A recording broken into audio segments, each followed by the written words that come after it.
There are nights that whisper secrets, and then there are nights that scream. One such night cloaked the ancient city of Ouagadougou. The stars seemed to hold their breath. The guards at the central prison dozed lightly, unaware that history was about to twist. President Abraham, cloaked in shadow and purpose, stepped through the rusting gates. No convoy, no flashing lights, just him and two aides, quiet as myths. The prison guards jolted from their posts like startled deer. No one visited this deep into the night. No one, especially not the most powerful man in the land. "Take me to the ghost," he said. They knew who he meant. Prisoner 44D, the forgotten one. The journalist who had once set the country ablaze with truth and was buried for it. As they passed through the damp corridors, the stench of silence thickened. Only Captain Wambai, the senior guard, dared speak, his voice trembling as he confirmed what Ibrahim already knew. No one had seen her in years. Not really. The guards hesitated at her block. Ibrahim, eyes full of quiet fire, didn't break pace. "Unlock it," he ordered. The door creaked open, and there she was, Samurai Dougadou. And there she was, thin, not from hunger, but from the slow erosion of hope. Not broken, but carved down to her essence like wind-scorched stone. The silence around her wasn't submission. It was the quiet of a storm gathering force. Her eyes, those same piercing eyes that once commanded TV screens and ignited rallies, locked onto his with a fire that no bars could cage. The prison hadn't broken her. It had distilled her into something purer, more dangerous. The air between them crackled with unspoken reckoning as he crossed the threshold. She didn't shift, didn't blink. Pressed against the weeping concrete wall, knees drawn up like the last line of defense, she might have been another shadow in this tomb of forgotten souls. But the way her chin lifted, that slight, imperceptible tilt, marked her as something else entirely. They'd taken everything. Her voice, her freedom, her future. She remembered screaming until her throat bled that first night. The sound swallowed by these same merciless walls. Screaming for justice that never came. For truth that twisted like a knife. For her name, her real name, instead of this number they'd branded her with. The echoes of those screams still lived in the tension of her shoulders, in the white-knuckled grip of fingers curled against her shins. They lived in the way her breath came slow and measured through flared nostrils. Most of all, they lived in those eyes that had learned to see straight through lies. And now, after all this time, after all the silenced protests and burned evidence, after every soul who turned away, he came, not with handcuffs, not with more lies, but with 3 words that shattered the silence of years. "I believe you, I know," President Ibrahim said, stepping inside. She didn't move. President Ibrahim reached into his aide's briefcase, the leather creaking like a judge's gavel. The manila file scraped across the concrete, a sound that made the guards flinch. Samira's calloused fingers trembled as she lifted the cover. Inside, the anatomy of her betrayal. Bank transfers to Judge Della's offshore account. Surveillance photos of planted evidence. And the smoking gun, a contract signed in hurried ink. Minister Issa Tambora. Authorization for demolition protocol at rally grounds. Dated 24 hours before the explosion. A broken sound escaped her lips. The tears came now. Not the slow surrender of defeat, but the scolding release of a woman who'd held her breath for years. The president knelt, his polished boots grinding prison filth into the floor. "We failed you," he said again. "I am sorry," he said, voice raw, "for all of us." The words frayed at the edges. For the first time since her arrest, Samurai touched another human being voluntarily. Her fingertips pressed to that damning signature, as if she could rewrite history through the paper itself. The cell no longer felt like a tomb. It felt like a cocoon. And now, after all this time, after all the silenced protests and burned evidence, after every soul who turned away, he came. Not with handcuffs, not with more lies, but with 3 words that shattered the silence of years. Jugodu Sanu was young, new. He still believed in rules. But that night, standing before Samurai's cell with the release in his trembling hands, he faced a choice. "Open it," President Ibrahim said. Jugo hesitated. "There are protocols." He stepped closer, his voice a wind that could topple mountains. "And what will you tell your children? That you obeyed cowards? That you helped bury truth?" The silence cracked. With shaking fingers, Jugo turned the key. The door groaned open like a wound unsealing. Samira stepped forward, the cold stone beneath her feet unfamiliar but sacred. Musa whispered, "Go." The streets were empty. Just President and Samurai walking through a city that didn't know it was waking. By morning, the sun rose to chaos. Judge Della was arrested, while Tambora, caught fleeing the country, was cuffed on the tarmac. The world gasped. Some called the president a hero, others a reckless tyrant. International papers wrung their hands over process and diplomacy. But in the dusty villages Samurai had once defended, the people only said one thing. He listened. Weeks passed. Samurai disappeared from the headlines. She rented a small house in Kudugu, grew vegetables, watched birds, refused interviews. She wanted peace, not parades. The president respected that. But one evening, as the sun dipped behind tamarind trees, he visited. No escort, no orders, just him. They sat in silence under the stars. No grand speeches, no more need. Before leaving, he looked at her and spoke just once. "Truth is lonely." Samira nodded. "But it still walks." And so it did. In whispers, in stories, in legends passed around cooking fires and told to wide-eyed children. Not all folktales are old. Some are just beginning. 6 months after Samurai's release, the world tried to punish the president for his conscience. Foreign embassies recalled their advisors. The DMF delayed loan approvals. Who needs them anyway?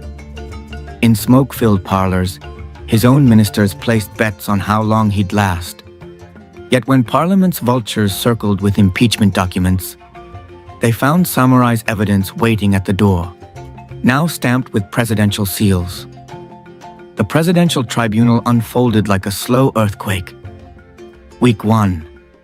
Mining contracts projected onto screens in the square, crowds gasping as foreign CEOs squirmed under interrogation. Week 3. Mansion raided live on TV, bodyguards stepping aside as officers carried out boxes of gold bars wrapped in school construction blueprints. Week 6. The protest changed. No longer screams of rage, but singing. Grandmothers in faded Ankara prints leading chants about reclaimed land. Samira refused a ministry position. Instead, she appeared one rainy morning at Radio Coco-roofed studio, handing the young staff a flash drive labeled, "What They Still Hide." Her fingerprints stayed off every report, but her mark was unmistakable. The same razor-sharp questions, now asked by a dozen new voices. On the day, the president announced constitutional reforms. A package arrived at his office. Inside, a single prison-made notebook filled with names of forgotten political prisoners. Tucked between the pages, a dried hibiscus petal, the symbol of the country's first revolution. No note, None needed.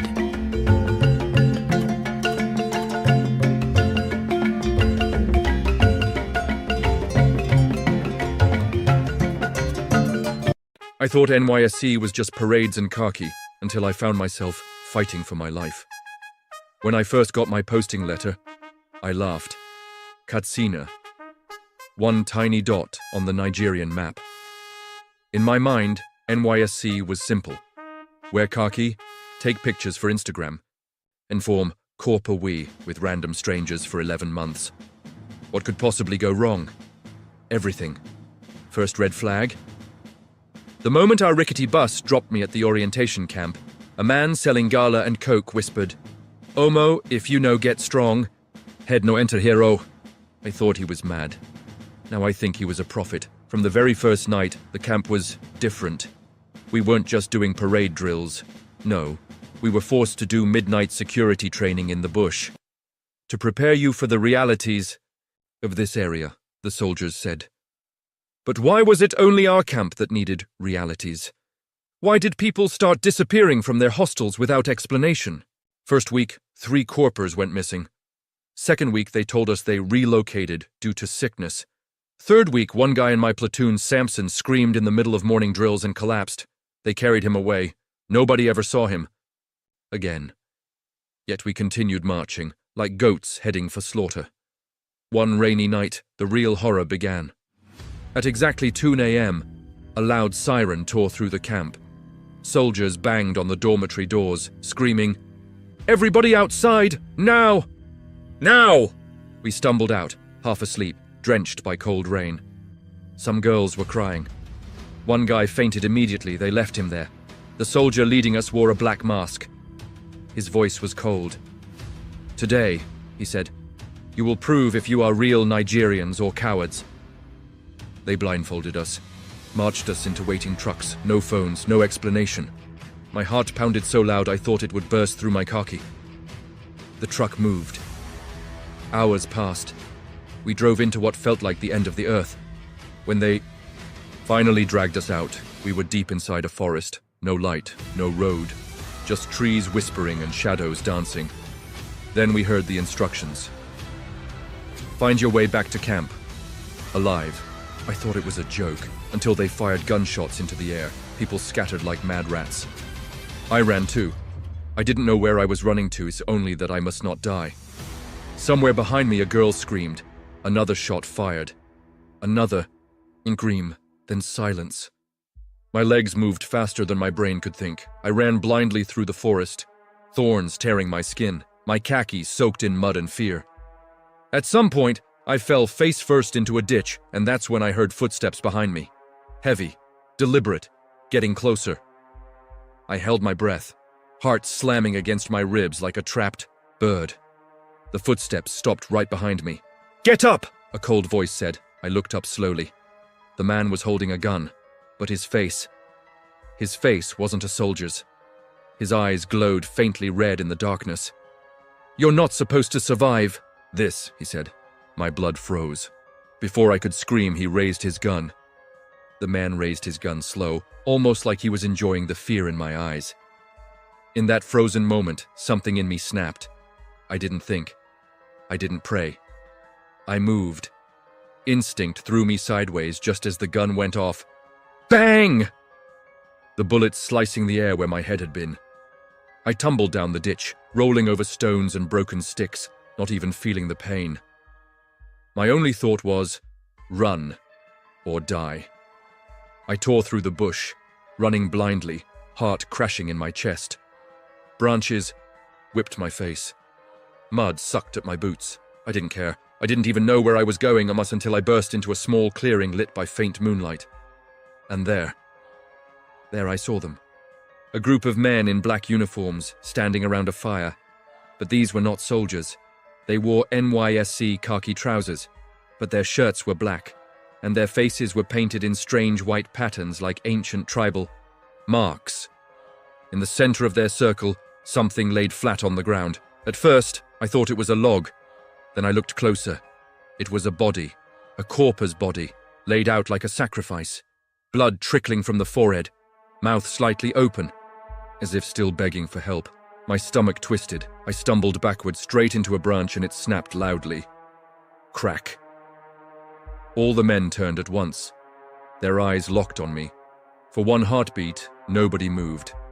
Then one of them, a tall, broad-shouldered figure, pointed straight at me. "Another one!" he growled. "Get him!" I ran. I didn't look back. Their footsteps thundered behind me, crashing through the forest like a pack of wild animals. Somewhere ahead I spotted a faint red glow, a distant light, maybe a house, a campfire, salvation? I didn't know. I ran towards it like my life depended on it, because it did. My breath was burning, my legs were jelly. Still, I pushed harder. Finally, I burst into another clearing and stopped dead, because what I saw next was worse than anything I could have imagined. In the clearing stood a giant wooden altar, soaked with something dark and sticky. Around it, dozens of corpse members knelt, heads bowed, chanting in a language I didn't recognize. Their khakis were smeared with ash and blood. Standing over them, wearing a black NYSC jacket with a blood-red crest, was the camp commandant, smiling, waiting, like he had been expecting me all along. He raised his hand. The chanting stopped. Every head slowly turned toward me. The commandant's voice boomed through the night. "Welcome, initiate! Your sacrifice was overdue." The world spun. My mind screamed, but my body refused to move. As the black uniformed men closed in behind me, cutting off my escape, the commandant smiled wider. "Tonight," he said, "you will truly serve your nation." The commandant's voice echoed in my head. "Tonight, you will truly serve your nation." Behind me, the men in black were closing in. In front of me, rows of chanting corps members, their faces blank, soulless. My chest tightened. My knees shook. Every part of me screamed, "Run!" But run where? I was surrounded. The commandant stepped closer, eyes gleaming like a hungry predator. He reached into his jacket and pulled out a long, curved dagger, dripping something dark. "Kneel," he said. When I didn't move, two of the black uniformed men grabbed my arms roughly. Their grip was like iron. I struggled, kicked, bit, but it was like fighting statues. They dragged me forward. Towards the altar, I caught a glimpse of the corper laid across it. Her NYSC tag still pinned to her chest, a Dai's NU. Her eyes stared at nothing. Her mouth was frozen in an eternal scream. Something inside me snapped. No, not me. Not today. As they forced me to my knees, the commandant raised the dagger high, chanting words that made the air around us hum and crackle. I knew I had only seconds before it was over. My hand brushed something in my pocket, a small metal object, my old camp pass tag, sharp enough. Without thinking, I gripped it and slashed at the hand holding me. The man yelped. I jerked free, stumbled to my feet, and ran. The first blow caught me across the shoulder, a heavy baton, but adrenaline numbed the pain. I ducked, rolled, bolted through. The chanting crowd, hands grabbed at me. Someone tore my khaki shirt. But somehow, I broke free. Gunshots exploded behind me. I didn't stop. I crashed through the forest again, my heart pounding louder than the gunfire. Branches ripped my skin. My boots tore open. Mud swallowed my legs, but I didn't stop. Somewhere deep inside me, a single thought burned like a fire. If you stop, you die. I don't know how long I ran. Minutes, hours, days. Time didn't exist anymore. Finally, when my lungs were about to burst, I collapsed behind a fallen tree, gasping, shivering. Silence. For the first time in what felt like forever silence, I pressed my body into the mud, praying they hadn't seen where I went. Above me, the leaves shifted, a whisper of footsteps. I froze, peered through the undergrowth, and saw another corper, not one of them. A real corper. I recognized him. Chuka, from my platoon. His khaki was torn, his face bruised, but his eyes, they were wide, terrified, and very much alive. He looked around frantically, then spotted me. He rushed over, dropping to his knees. "You too?" he panted, voice trembling. "You saw it?" I nodded, too shaken to speak. Chuka grabbed my arm urgently. "Listen, there's more," he whispered. "This isn't just about us. The entire camp, the entire posting. It's a setup. They don't want us to leave alive." The air seemed to freeze around us. "What do you mean?" I rasped. Chuka's next words made my blood run colder than the night air. "NYSC ended here, years ago." I stared at him, uncomprehending. "This camp," he said, voice breaking.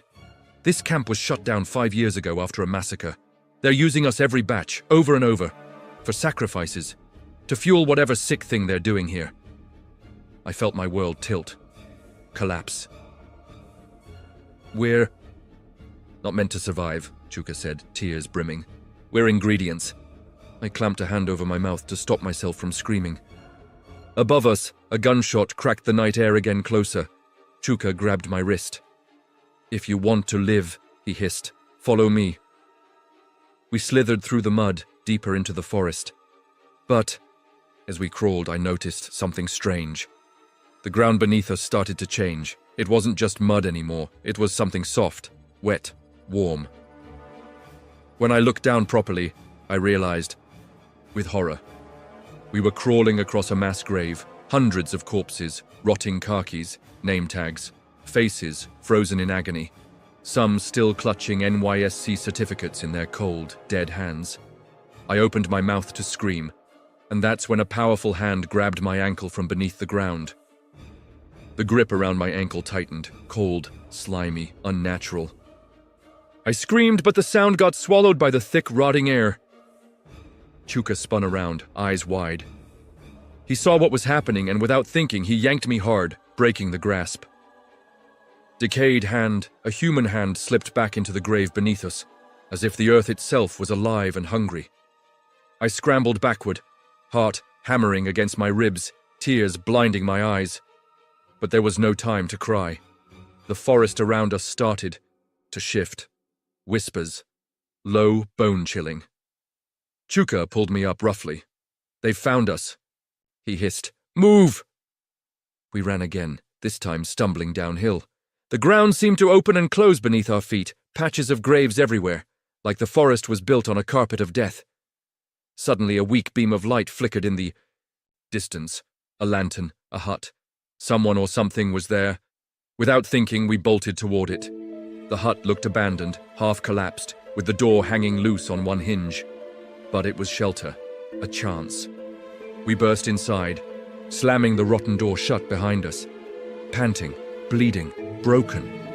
Inside, the hut smelled of damp wood and ashes, but at least it wasn't the forest. For a moment, we just stood there, gasping. Then Chuka pointed. At the back of the hut, partly hidden under a torn mat, was a trapdoor. "We go down," he whispered. I wanted to argue. I wanted to scream, "Have you lost your mind?" But outside, the whispers were getting louder. I heard footsteps now, dozens of them closing in like a hunting pack. We had no choice. Together, we yanked the trapdoor open. A ladder led into pitch blackness. Chuka climbed down first. I followed, heart slamming against my chest. As I climbed down, the last thing I heard before shutting the trapdoor above me was a voice, smooth and mocking, floating through the night. "You can run, but you cannot hide." I shivered. Below the hut, the darkness was suffocating. I groped around blindly and touched cold stone walls. Chuka struck a match. The small flame revealed a narrow underground tunnel, barely wide enough for two people to walk side by side. The walls were carved with strange, ancient symbols. Symbols that looked wrong, almost like they were alive. I turned to Chuka, whispering, "Where does this lead?" He shook his head grimly. "All I know is that if we stay up there, we die. If we move, maybe we survive." The match burned out, plunging us into darkness again. Chuka pulled out another match, but before he could strike it, we heard it, a sound that made every hair on my body stand straight. Breathing, not ours, deeper, ragged, heavy, coming from inside the tunnel. Something was waiting for us in the dark. The breathing grew louder, heavy, wet, hungry. We pressed ourselves against the stone wall, holding our breath.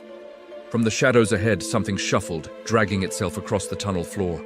It sniffed the air, long, slow, deliberate, looking for us.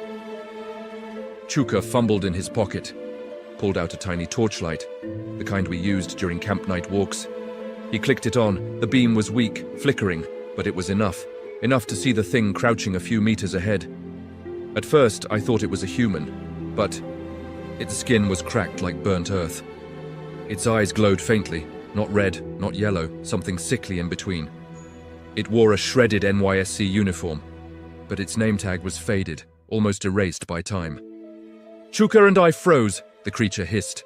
Then, to our shock, it crawled away, disappearing into a crack in the tunnel wall. Gone. Silence again. We didn't waste time. We moved forward, fast but cautious.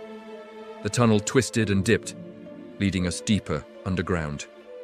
The air grew thicker, the walls narrower. The symbols on the stones started to change, becoming more twisted, more chaotic. Then, we found it. The tunnel opened into a vast underground chamber. At the center of the chamber stood an enormous stone altar, old, cracked, covered in black stains. Around it, carved deep into the ground, were hundreds of names. Names we recognized, names of corps members from different years, different states, some names dating back decades. I knelt closer, heart pounding.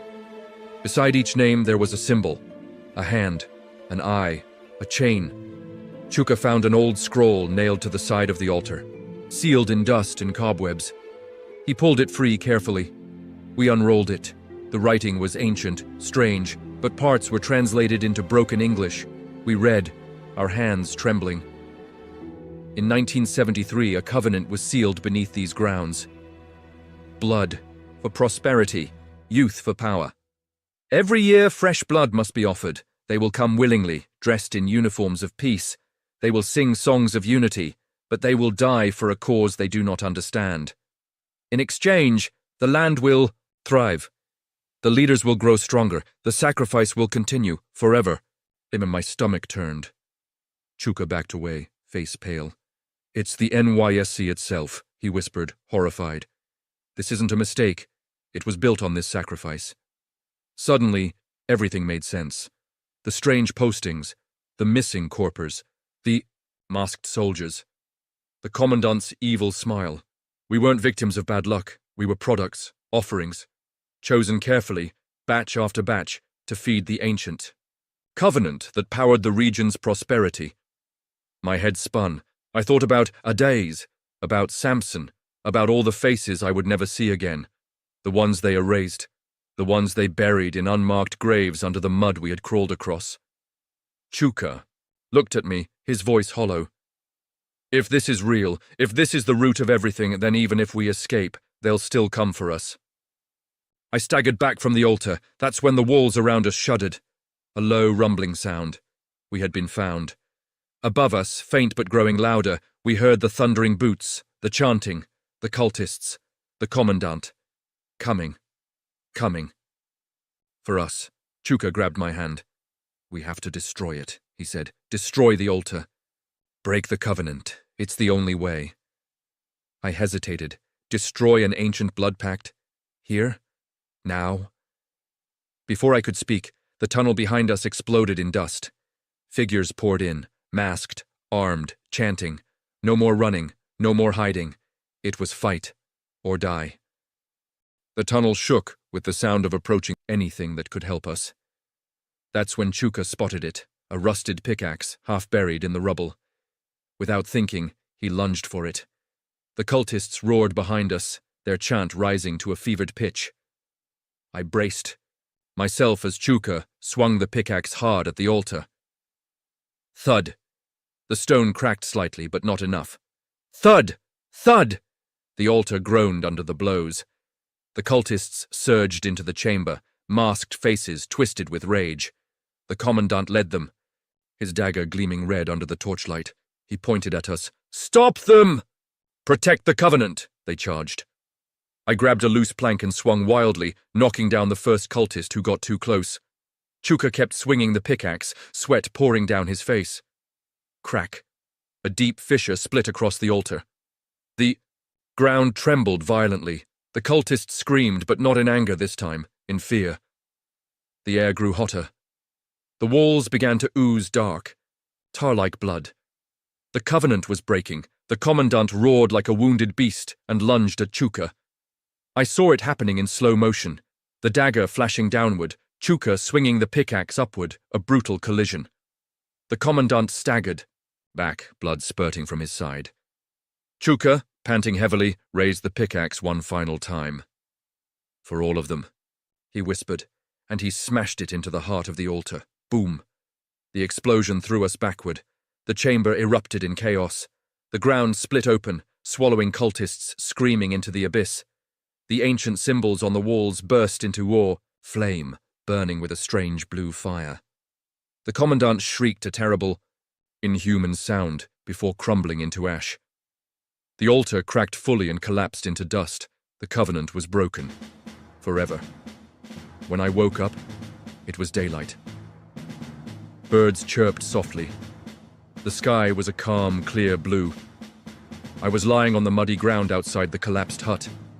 Chuka was beside me alive, bruised, but smiling weakly. We sat up slowly, dazed, blinking in the bright sun. The forest, the cursed camp. It was gone. Nothing remained but ruins swallowed by nature. No more cultists, no more blood sacrifices, no more covenant. Just silence. Just freedom. Chuka turned to me, voice hoarse. We made it. I nodded, too overwhelmed to speak. We stood shakily, helping each other up.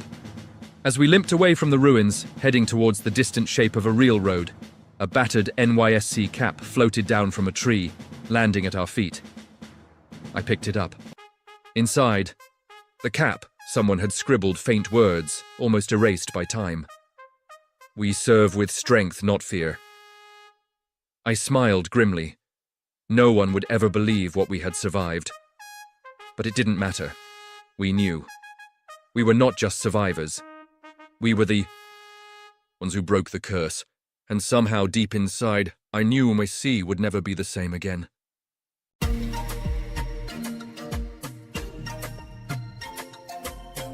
What if I told you that a single lie changed the course of human history? A simple letter, rewritten by a mother's love, helped create one of the greatest inventors the world has ever known. Picture a small schoolhouse in the mid-1800s. A young boy walks home, clutching a sealed envelope in his trembling hands.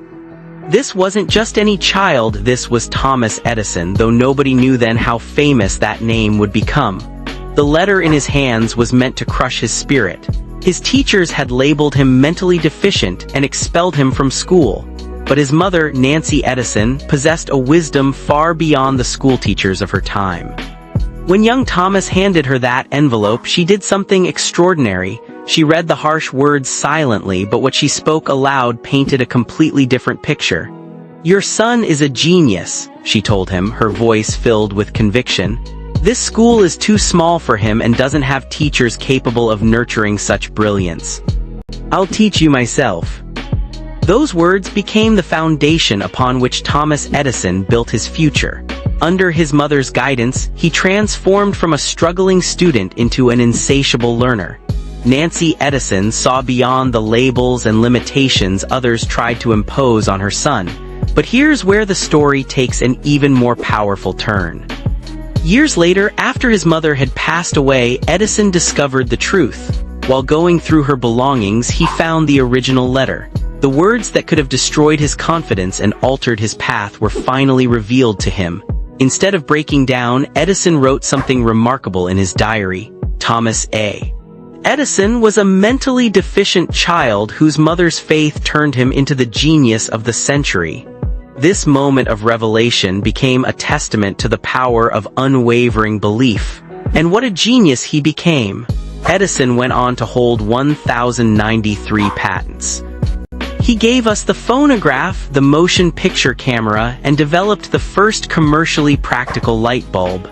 His innovations quite literally illuminated the world. think about the ripple effects of Nancy Edison's decision. Every time you flip a light switch, watch a movie, or use any of the countless innovations influenced by Edison's work, you're experiencing the power of a mother's love transformed into world-changing invention. But this story isn't just about Thomas Edison. It's about the extraordinary power of belief. When someone believes in us, especially during our most vulnerable moments, it can unleash potential we never knew we had. Modern research actually supports what Nancy Edison intuited. Studies show that positive expectations and belief in someone's abilities can dramatically improve their performance, a phenomenon known as the Pygmalion effect. Edison's story challenges us to think differently about failure and limitation. He wasn't just taught reading and writing by his mother, she taught him something far more valuable, that limitations are often just perceptions and that with determination and support they can be overcome. Consider how many potential geniuses might be sitting in classrooms today, labeled as difficult or deficient. How many brilliant minds might be waiting for someone to believe in them, to see past their current struggles to their future potential? Nancy Edison's creative act of love didn't just change her son's life, it changed our world. Every invention, every innovation that sprung from Thomas Edison's mind exists partly because one person chose to believe in possibility rather than limitation. In our modern world of instant judgments and quick labels, this story reminds us that sometimes the greatest act of love is seeing someone not as they are, but as they could be. Sometimes all it takes is one person's belief to light the spark of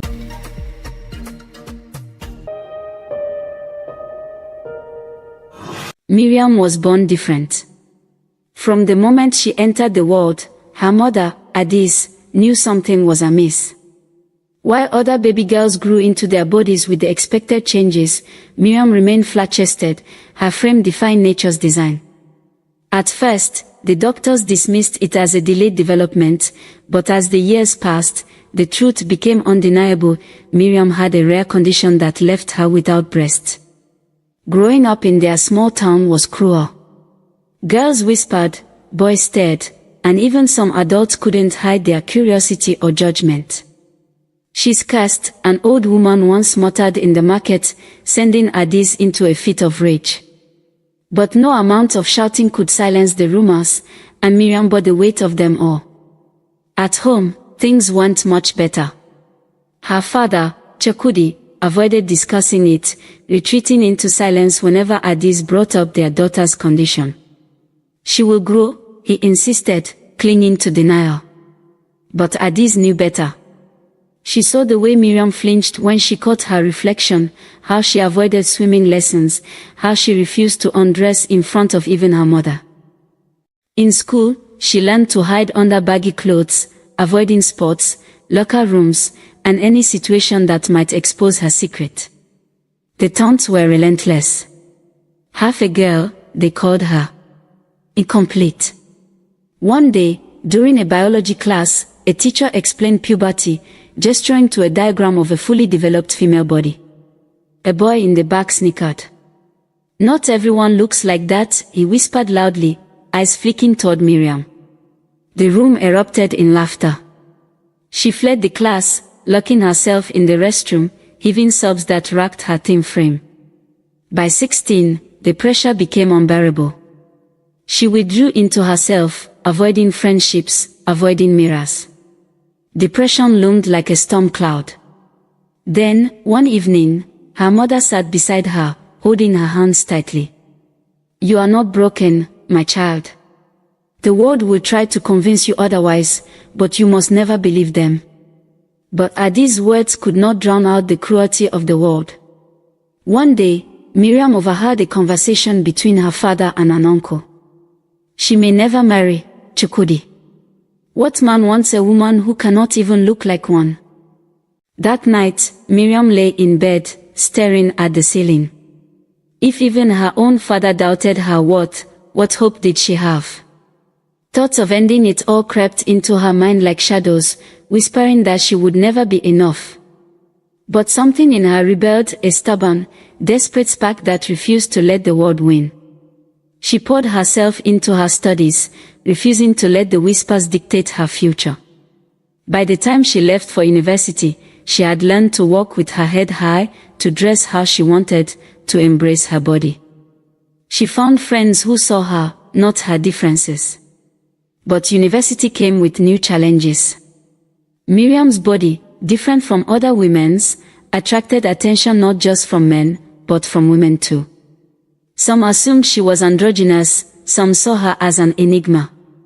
There were girls who approached her, whispering that she was special, that she did not need to conform to society's definitions of femininity or masculinity.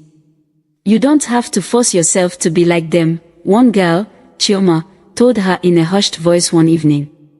You could be free with us, you. At first, Miriam did not understand. But as time went on, some of these women tried to convince her that she belonged with them. That since she was not traditionally feminine, recoiled, her heart pounding. I am not what you think I am, she said firmly, pushing the girl away. From then on, she made her stance clear. She would define herself on her own terms. She was not going to be shaped by others' perceptions, not by those who ridiculed her for being different, and not by those who tried to tell her she had no choice in her identity. She would live as herself, Miriam, strong, determined, and free. Her university years were a test of endurance. She faced loneliness, moments of doubt, and periods of isolation.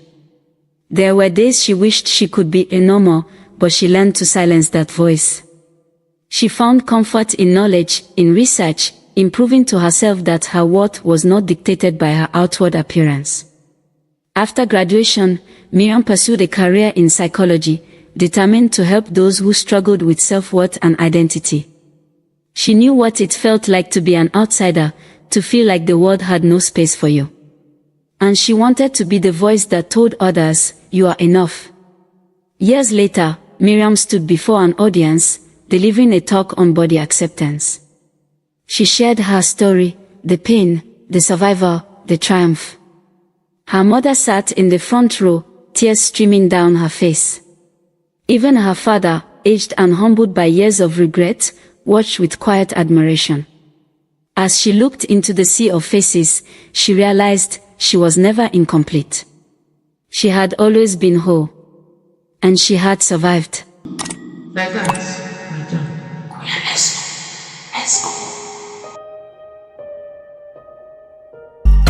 What if I told you that sometimes the most precious diamonds aren't the ones that sparkle on our fingers, but the ones we find in people's hearts?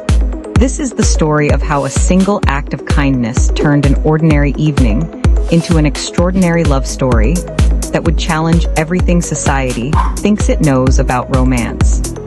Picture a busy Friday night at the Golden Fork, one of downtown's most prestigious restaurants. The air is thick with the aroma of gourmet cuisine and the gentle clinking of fine china.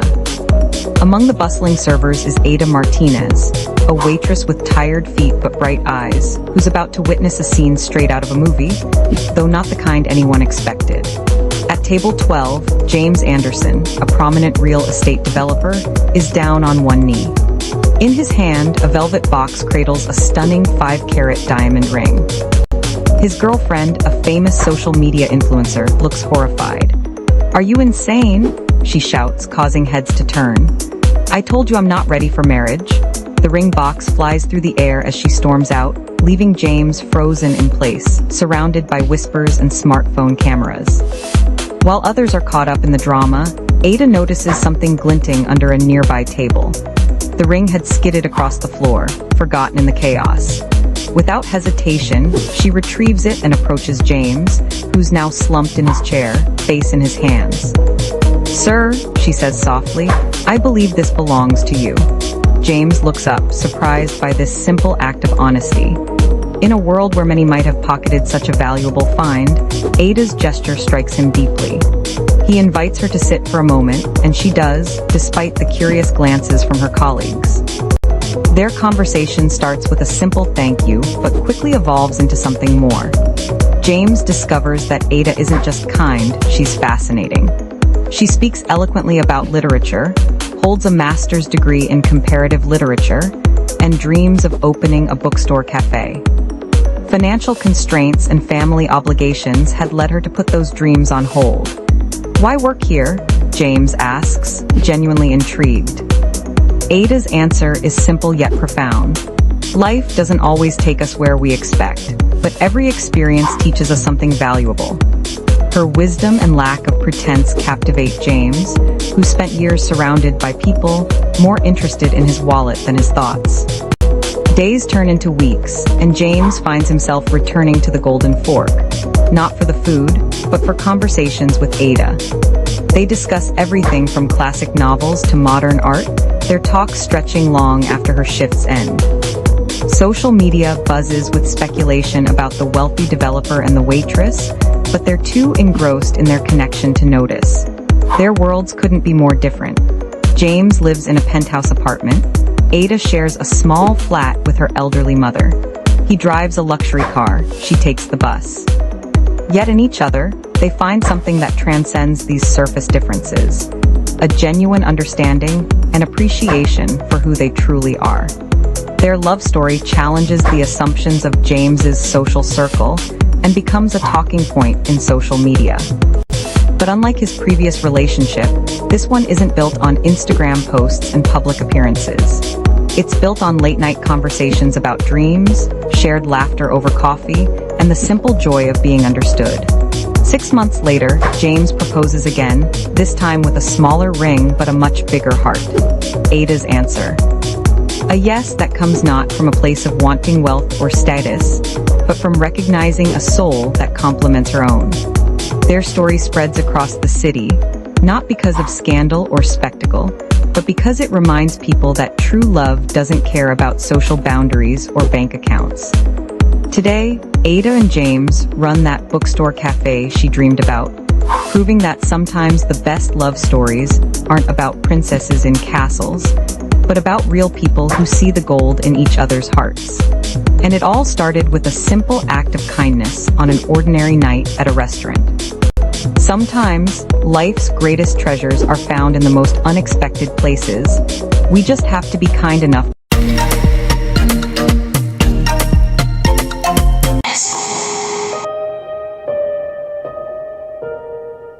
In the bustling metropolis of Lagos, where the relentless rhythm of life echoed through its streets, stood the towering edifice of Okafor Industries. Founded by the astute Chief Emeka Okafor, the conglomerate had woven itself into the very fabric of Nigeria's economic landscape. As age began to etch lines upon Chief Emeka's visage, thoughts of succession weighed heavily on his mind. His only son, Obinna, though armed with prestigious degrees from abroad, lacked the intimate understanding of the workforce that powered their empire. Determined to bridge this gap, Chief Emeka devised a daring plan. He proposed that Obinna immerse himself among the rank and file of the company to grasp the realities of their daily toil. Embracing the challenge, Obinna shed his affluent identity, adopting the guise of Kunle, a humble gatekeeper at one of the company's sprawling manufacturing plants. The transformation was stark. Gone were the tailored suits, replaced by the simple attire of a laborer. Kunle's initiation into the workforce was a baptism by fire. The oppressive heat of Lagos bore down upon him as he manned the gates, logging entries and exits with meticulous precision. It wasn't long before the veneer of corporate excellence began to crack, revealing a cesspool of corruption and malfeasance. Supervisors barked orders with little regard for dignity. Safety protocols were mere suggestions, and a palpable sense of fear permeated the air. At the helm of this toxic environment was Madame Bola, the plant's manager, whose reputation for ruthlessness was well-earned. Her close confidant, Aide, the assistant manager, was equally nefarious, exploiting workers for personal gain and positioning himself as the heir apparent to the CEO role. In stark contrast stood Musa, the head of security, a paragon of integrity and compassion. Musa's unwavering principles made him a beacon of hope amidst the encroaching darkness. Kunle's days were a delicate dance of observation and endurance. He meticulously documented instances of bribery, safety violations, and the systemic mistreatment of employees. His covert mission took a perilous turn one fateful evening, when he stumbled upon a clandestine meeting between Madame Bola and Ade.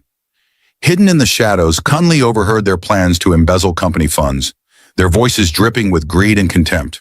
The gravity of his discovery weighed heavily on Kunle.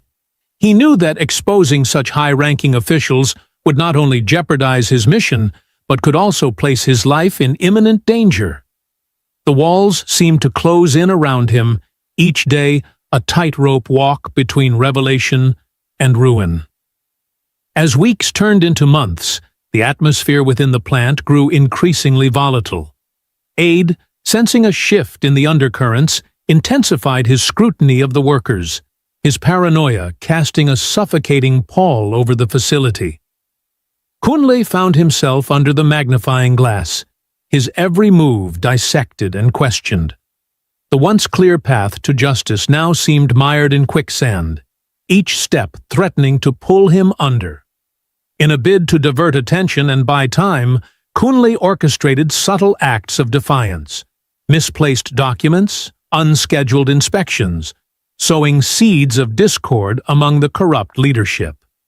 The tension reached a fever pitch when a routine audit uncovered discrepancies in the financial records, setting off a chain reaction of blame and betrayal.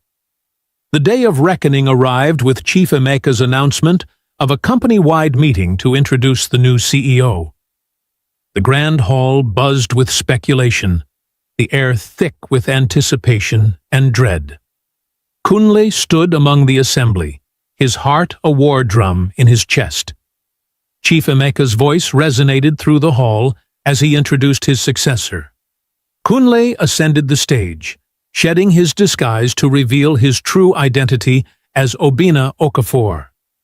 Gasps rippled through the crowd, shock and confusion etched onto every face. With unwavering resolve, Obinna laid bare the corruption that had festered within the company's ranks. He presented irrefutable evidence of Madame Bola and Ade's transgressions, their schemes laid bare for all to see. The hall was a cauldron of emotion, the weight of betrayal hanging heavy in the air. The fallout was swift and unrelenting. Madame Bola and Ade were stripped of their positions, their names synonymous with disgrace. In their stead, Musa was appointed as the new plant manager, his unwavering integrity serving as a guiding light for the reformation that lay ahead. Under Obinna's stewardship, Okafor Industries underwent a metamorphosis. Transparency became the cornerstone of corporate policy, and employees were empowered to voice concerns without fear of retribution. The once toxic environment blossomed into a culture of mutual respect and collaboration, the scars of the past serving as a poignant reminder of the perils of unchecked power. Obinna's journey from a sheltered heir to an empathetic leader stood as a testament to the transformative power of humility and understanding. Okafor Industries not only reclaimed its former glory, but also emerged as a beacon of ethical business practices, a true reflection of Nigeria's resilient spirit.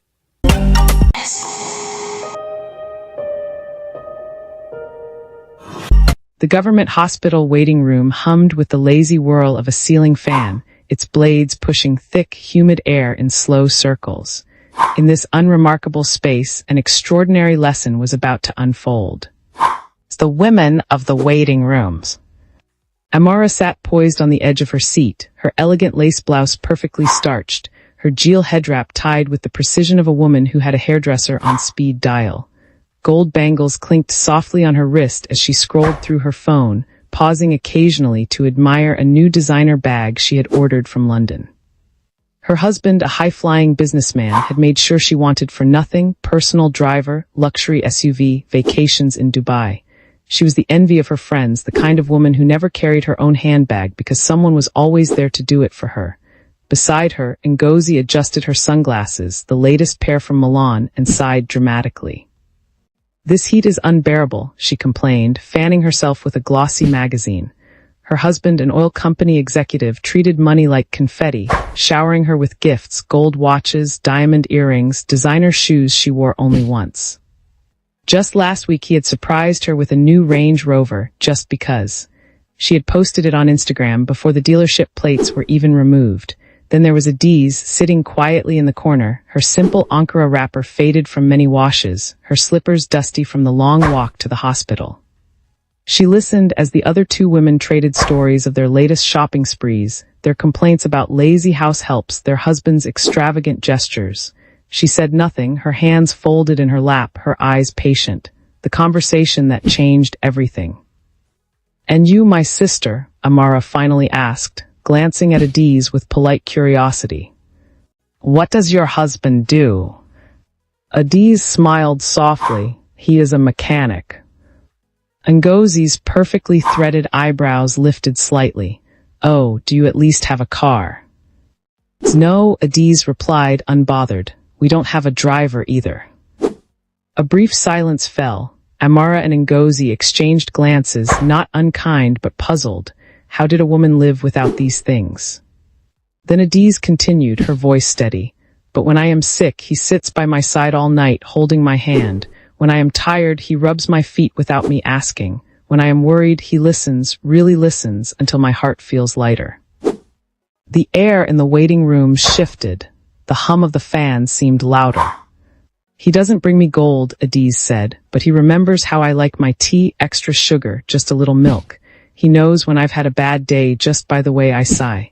And when I wake up at night from a bad dream, he pulls me close and tells me stories until I fall back asleep." Amara's phone lay forgotten in her lap. Ngozi's magazine had stopped mid-fan. The moment of truth. Outside, the scorching sun blazed as the three women finally stepped out of the hospital. Amara pointed to her sleek black Mercedes, the driver already holding the door open. Ngozi gestured to her pearl-white Range Rover, its engine purring like a contented lion. Then Adiz's husband appeared.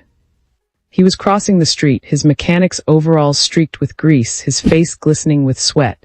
In his hand was a bottle of cold Maltina, the condensation dripping down the sides.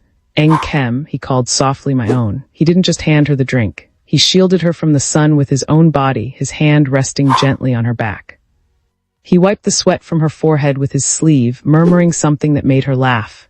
Then he took her hand, intertwining their fingers like two roots from the same tree. No designer bags, no luxury cars, just a cold drink, a loving touch, and the quiet certainty of being cherished.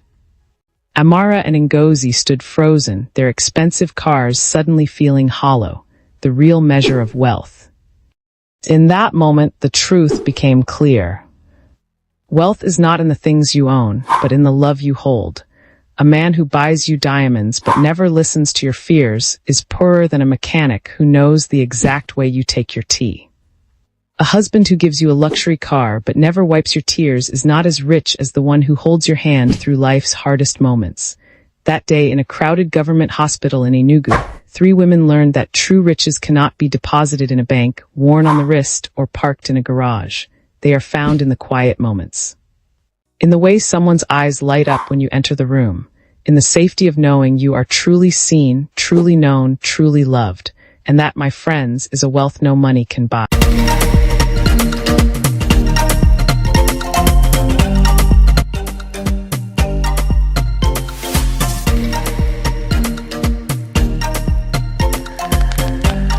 Hey, good afternoon, ma. Yes, ma. Eh? Na prison, see them, na prisoners. Ma greet them well. Hello, good afternoon. So ask me why Ella is greeting and shining her teeth like she just won the lottery. Don't worry. She'll let you know in a minute. But before she does, let me tell you something. You know how parents always say, good love is found in church gatherings? Go and find a fine brother or sister who can pray and fast for 40 days and 40 nights. Or they tell you, go to the library. The next Elon Musk or Chimamanda Adichie is there, buried in books, just waiting for you to distract them. But this one? This one is different. As Ella walks home, she starts smiling to herself, chuckling under her breath, like she just remembered something sweet or dangerous. Please leave me to shine my teeth, I beg. Maybe I will see bright future prisoner. Well, I beg. Make I no go jam the one. We go sell my kidney. She laughs at her own joke, shaking her head playfully. As she walks further, a commotion catches her attention. A warder is angrily throwing his wife's belongings out of their flat, shouting. The neighbors peep through their windows, murmuring. These ones, I bet don't mind them. Today no be their story, eh? Don't worry, today na love story. Yay! Agani Prison, a place where justice is served. Or at least, that's what they say. Some call it a correctional facility, others, a waiting room, where destinies hang in the balance. Agani is a minimum security prison, but don't be fooled. It's also a transit hub, a halfway point between freedom and fate. For some, it's just a temporary stop, a place to wait until the courts decide their future, a short stay before they walk free. But for others, it's the last breath of open air before they are sent to maximum security, where time moves slowly and hope is a rare commodity. A place of decisions, a place of waiting, a place of judgment. And today, a new story begins. On a quiet afternoon at Agodi prison, a secured van rolled up to the heavy gates, its engine rumbling to a halt. The air was thick with dust, the afternoon sun casting long shadows across the concrete yard. Inside the van sat a new batch of inmates, some convicted, beginning their sentences, others still awaiting trial, their fates hanging in the balance of ongoing court proceedings. Mr. Ben, the officer on duty, stood at the entrance, arms crossed, watching with a seasoned gaze. A man of discipline and routine, he approached his task with the same diligence he had shown for years. His crisp khaki uniform bore the weight of experience, his demeanor stern but fair. This was his domain, and he ensured it was run by the book. As the inmates stepped out one by one, the processing began. At this point, names no longer mattered. Each man was assigned a number, a cold combination of their date of conviction and the rank of their offense. A system designed to strip away identity, reducing each prisoner to a series of digits and codes. Among the new arrivals was a young man, tall, quiet, with eyes that carried the weight of the world. His number was 2309. Unlike the others, he did not shuffle forward in fear or defiance. He stood apart, not in rebellion, but with a quiet dignity that caught the attention of even the most seasoned officers. Mr. Ben's gaze lingered on him for a moment before returning to the list in his hands. Just another prisoner, just another number. Little did anyone know, this was the day that would change everything. Not just for 2039, but for Gloria, Mr. Ben's daughter, who was about to walk into a story she never saw coming. Gloria's father, Mr. Ben, was a semi-built man, at least according to him. Mr. Ben's journey to becoming a prison warder was anything but conventional. He was a struggling spare parts seller at Isopart, when, one fateful day, a prisoner made a daring escape attempt near his shop. With surprising agility, Mr. Ben tackled the man, earning himself a reward, employment as a prison warder. Lie, the man is very short. If not for the luck that he had that day, do you think he will get the job? Do you think he will get the job? He plan himself. Wait, too. Am I jealous? Whether by fate or calculated move, the job changed Mr. Ben's life. He quickly climbed the ranks, married a warder's sister, and built a family. His daughter Gloria, and 2 younger sons. Life started looking up for him. Gloria, Mr. Ben's daughter, was nothing short of extraordinary. A charming and strong-willed young woman, she stood out among her peers in the barracks, not just for her beauty, but for her intellect and unwavering determination.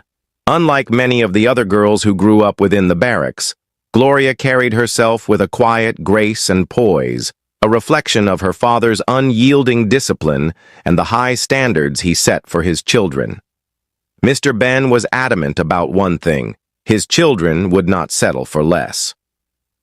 At the time, Gloria was in her final year of law school, a step away from becoming the first lawyer in their family. But as fate would have it, a nationwide lecturers' strike had put a frustrating pause on her education, forcing her to stay home for an indefinite period. Rather than idling away, Gloria found purpose. She joined the Prison Evangelism Forum, a volunteer group dedicated to bringing hope and spiritual support to inmates.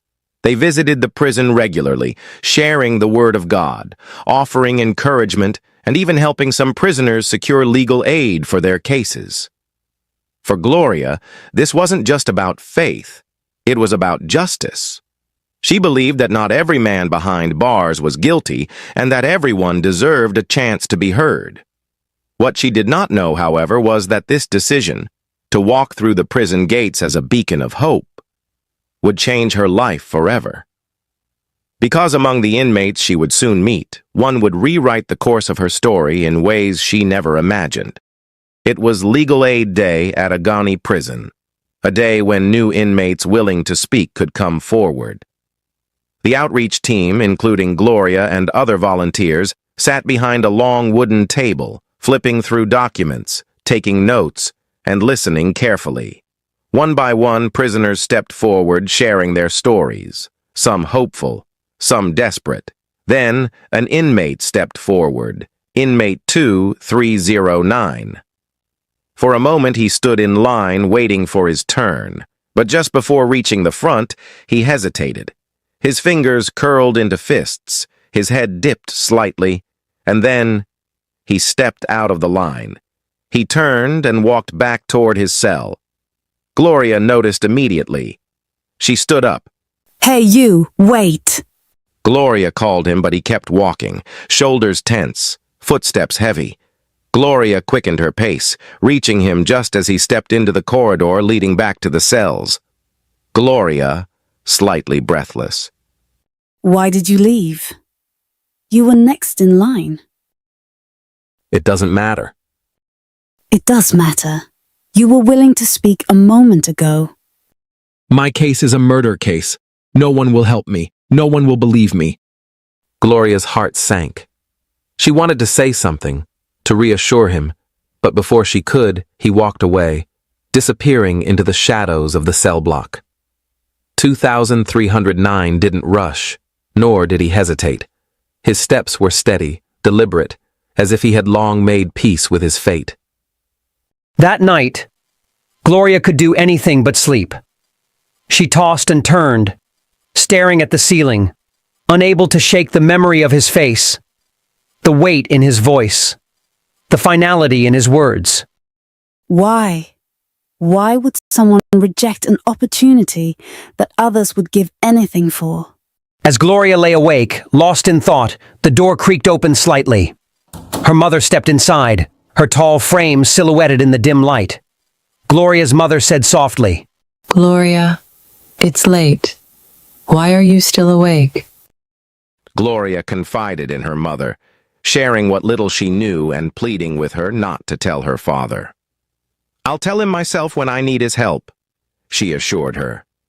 Her mother sighed, her voice firm. Gloria, leave your father out of this. If that man isn't willing to speak, there's little the outreach can do. And you know your father doesn't support you joining the outreach.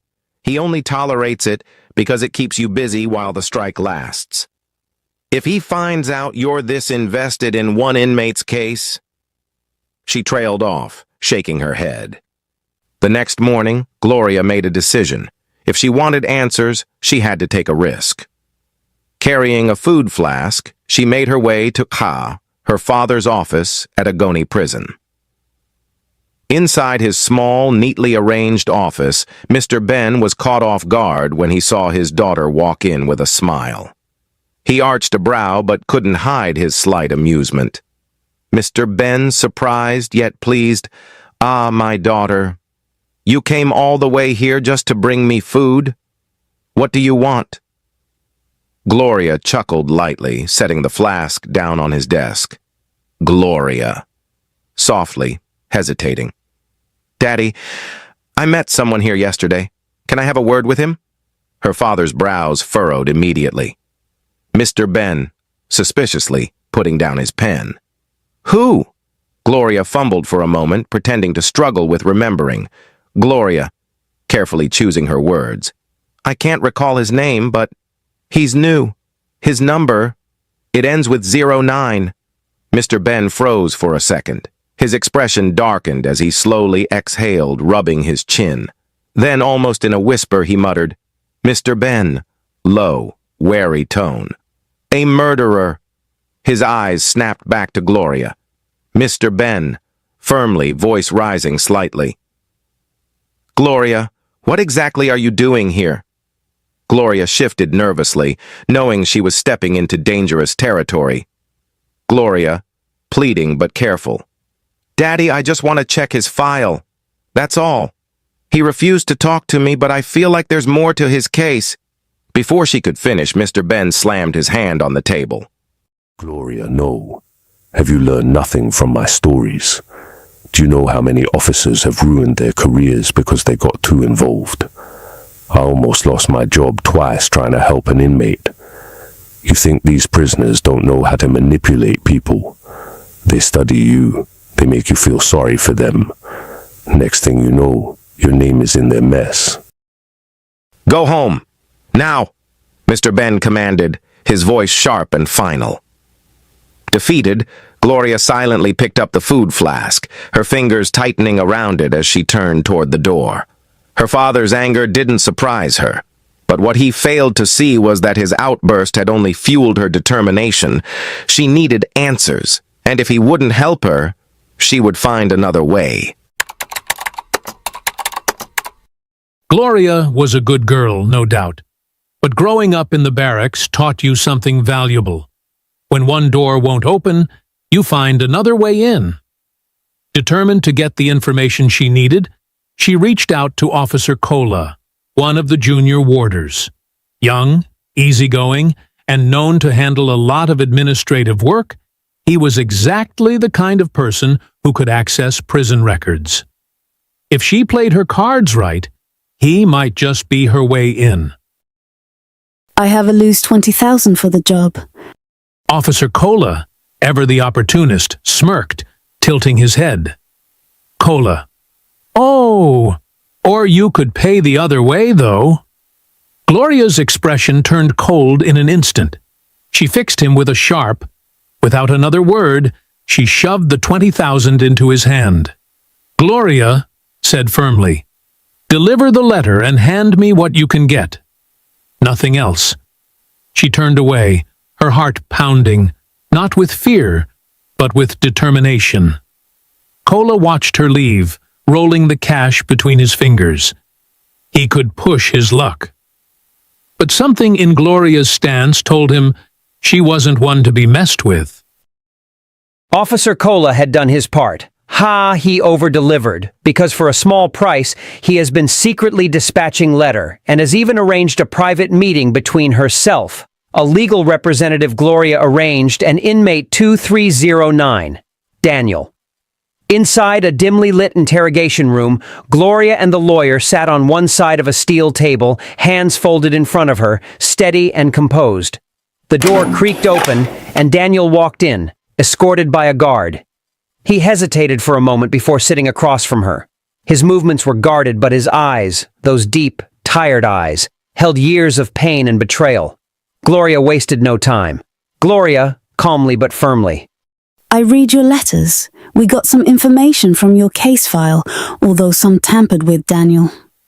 I know what they're saying about you, but I need to hear it from you. I need to know the truth. Daniel leaned back, exhaling deeply. He stared at the table for a long moment, then rubbed his forehead as if debating whether he should say anything at all. Finally, he spoke. You won't believe me either, no one does. Try me, Daniel. For the first time since his arrest, Daniel found himself speaking freely. He told her about his uncle, the man who raised him after his parents died. His uncle had been his mentor, sponsor, and only known family, putting him through school and making sure he became a trained mechanical engineer. But there was a darker side to the story. His uncle wasn't just a guardian. He was a ruthless businessman and a rising government aspirant. A man who believed that power was taken, not given. One night, his uncle had an argument with his business partner, a man who threatened to expose some fraudulent dealings just before a big election. That same night, the man was shot dead. Daniel had no idea what had happened until the police stormed his apartment. A gun was found, hidden in his belongings. His uncle had framed him. Daniel, bitterly. I remember the way he looked at me when I was being dragged away. No remorse, no guilt. He promised me he'd get me out, but it's been over a year. And now I see it for what it is. Gloria's fingers tightened around her notes. Your uncle lied to you, didn't he? Of course he did. He made sure I took the fall so his hands would stay clean. And the worst part, I trusted him. I called him my father. A heavy silence settled between them. Then, as the meeting ended and the guards prepared to escort him back, Daniel did something unexpected. He reached out, gently pulling Gloria's hand. For the first time since they met, he looked at her, not with suspicion, not with guarded fear, but with something softer. Thank you. Their eyes locked, and in that moment something shifted. Nothing shifted in that interrogation room, at least not in the air, but something shifted in Gloria's heart. As Daniel's voice trailed off, Gloria sat still for a moment, her gaze locked on the man across from her. He didn't flinch, he didn't plead, he just told the truth. Gloria, whispering to herself, "No, my father was wrong." That night, Gloria couldn't sleep. She sat under her reading lamp, surrounded by court transcripts, surveillance logs, and a copy of Daniel's old case file. Parts of it smudged, redacted, and clearly tampered with. She began cross-referencing dates, phone calls, and signatures. She spoke to the outreach team she once volunteered with. She contacted a civil rights group and demanded they take up Daniel's case. Over the next few weeks, a new lawyer took charge, supported by Gloria's documents and sworn statements. A private investigator began tracing the financial records and call logs that led back to Daniel's uncle.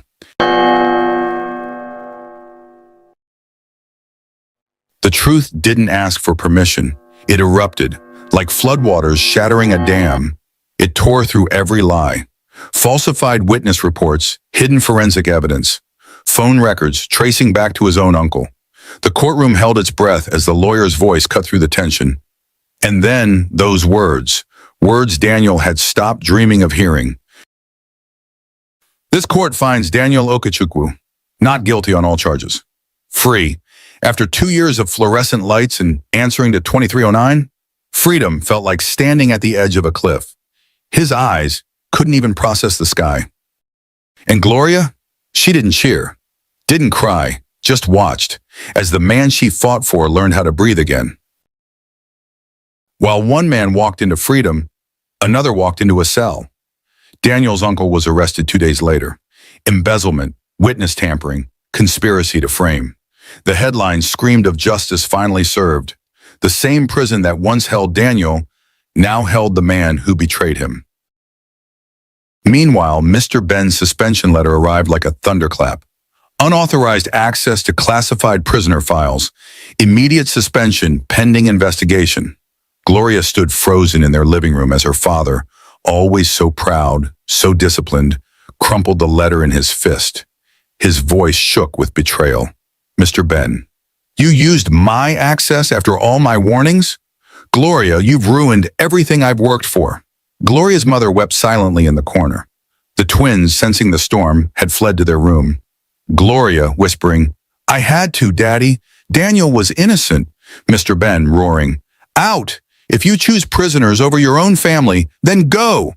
That night, Gloria found herself on the streets with nothing but her phone and a backpack. With trembling hands, she called the only person who'd understand. Daniel answered on the first ring. Within an hour, he was there, wrapping her in his arms as she sobbed into his shirt. "You shouldn't have risked so much for me." Gloria, lifting her head. "It was worth it." For the first time in years, Daniel cried too. Weeks later, while sorting through his late father's documents, Daniel made a shocking discovery. His uncle's stolen wealth? It was never his. Deeds, bank records, a will, all proving the businesses, the houses, even the cars were rightfully his father's. His uncle had not only framed him for murder, but had stolen his inheritance. Daniel hired a fierce lawyer. Within months, courts overturned the fraud. The wealth was restored. One sunny afternoon, Daniel arrived at Mr. Ben's house in a sleek car, Gloria beside him. Her father answered the door, his face hardened, until Daniel knelt. "Sir, I've come to ask for your forgiveness and your blessing." Daniel said he placed two things on the step, an engagement ring for Gloria, a deed for one of his father's steel companies, now under Mr. Ben's management. Mr. Ben, eyes wet. You trust me with this? After everything?" Daniel, smiling. "Family looks out for family." Gloria squeezed his hand as her father pulled them both into a crushing embrace. And so the man who was once prisoner 2309 didn't just win his freedom, he won a family. As for Gloria, she finally proved that sometimes the best love stories begin where others see endings. Yes, that's me, dancing. I don't have a problem. If not that why I just released my result and said I have 2 pass and only 6 fail. Me that want to be a nurse. Nurse no go work oh, na go last. One fair more, then one more. What would be? Wait oh, no be police with this. Who is Jessica here? Who is Jessica here? Jessica? They will arrest Jessie baby today. Emanuela. Who is Jessica here? Who is Jessica here? Jessica? Emanuela. They call me. How would I continue this gist now? And make her hand over first. Make her hand over. Yes, so my name is Ella Baby. Let me go give you this barrack gist the way you want it. Just listen. Let me start from the beginning.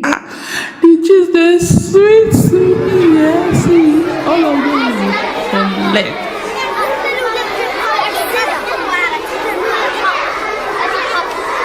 Let me break this barracks life down a bit. The barracks were a world of their own, a close-knit community where families of warders, policemen, and military personnel lived side by side. The buildings were modest, rows of bungalows stretching out in uniformity, with children running barefoot in the sandy open spaces between them. Women gathered under the shade of trees, sharing gossip and laughter, while men in uniforms moved about with purpose. Even despite the sense of order, the barracks had an undercurrent of chaos, shouting matches between neighbors, loud music blaring from transistor radios, and the occasional visit from superiors enforcing discipline. It was a place where people made do with little, finding joy in the small things.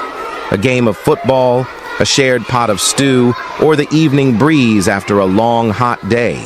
Let me gist you on how it all began. In the early 1980s, before the era of social media and instant messaging, people found friendships across the world through pen pals, an old-school way of connecting with strangers by exchanging handwritten letters. Veronica, a young Polish woman, signed up for a pen pal program in hopes of making international friends. Little did she know, this would change her life forever. Among the many letters she received, one stood out. It was from a man named Prince from Nigeria. His words were poetic, filled with grand tales of his heritage, and he spoke of Africa with such mystique that Veronica couldn't help but be enchanted. She assumed, quite naturally, that he was a real prince. After all, his name was Prince, and his descriptions of his homeland painted a picture of royalty and grandeur. For months, they exchanged letters, growing fonder of each other with every page. Veronica, dreaming of an adventurous love story, made the daring decision to leave Poland and travel to Nigeria to be with her prince. When Veronica arrived in Nigeria, she expected a royal reception, perhaps drums, dancers, and a palace. Instead, she was greeted by a well-built man in a prison warder's uniform. Her prince was no royal. He was Mr. Prince, a 31-year-old prison warder who barely made enough money to sustain himself. Where is your palace? Veronica asked in disbelief. Prince chuckled nervously. You misunderstood, my love. I am Prince in name, not in title. Veronica nearly fainted. She had left her country, family, and life behind for a man she believed to be royalty, only to find out he was a humble civil servant. You lied to me. She screamed. I never said I was a king's son. You did not even ask. I just let you believe what you wanted and hoping you would like what you see. Veronica was furious, but as she looked at the charming, broad-shouldered man standing before her, something strange happened. She fell in love all over again. Or maybe it was the intense Nigerian heat messing with her mind. Either way, it was too late to turn back. That very night, in the small one-bedroom flat Prince called home, she conceived their first and only child, Jessica. Jessica was born a few months later, a breathtakingly beautiful child with striking features, deep brown eyes, golden skin, and soft, curly hair. She was the perfect blend of Polish and Nigerian heritage, a head-turner wherever she went. Growing up in a Ghani barracks, Jessica was both admired and envied. She was different, and that difference made her special. But it also made her a target. Kids would tease her, calling her Oyinbo, white person one day, and half-caste the next. But Jessica held her head high, knowing she was a rare beauty. On the other hand, Jessica's mom, Veronica, began to realize the harsh truth. She had given up everything for a man she thought had all the money in Africa, a man she believed would make her a queen. But now she saw things differently. There were days when Veronica regretted her choices. She would call Prince a wretched man and dream of going back to her old life. But going back wasn't easy. Her neighbors in the barracks were no help. One day, they would admire her love story, and the next, they would gossip about it like cats and dogs. But Veronica wasn't one to wallow in regret for long. She decided to take control of her life, inspired by how she had found love through letters, even if it was based on a misunderstanding. She came up with a plan. Veronica started a business. Her promise: to connect Nigerian men with foreign women for marriage. The deal was simple. Desperate Nigerian men, eager to marry foreign wives and secure visas, would pay her to link them with Oyinbo women. Veronica would spin elaborate stories about Polish, Russian, and American women who were desperate to marry African men. She told her clients these women needed money for visas, flight tickets, and upkeep. The men, blinded by the dream of an exotic European wife, handed over their hard-earned money. Veronica would take it, promise them love. It was a brilliant scam. The men kept coming, each one believing in the dream Veronica sold them. And Veronica? She lived comfortably, funded by their desperation. As Jessica grew older, she became part of her mother's business, albeit unknowingly. She often took pictures of supposed husbands-to-be as part of the matchmaking process. The men believed these photos would be sent to their future wives overseas, while Veronica pocketed their cash.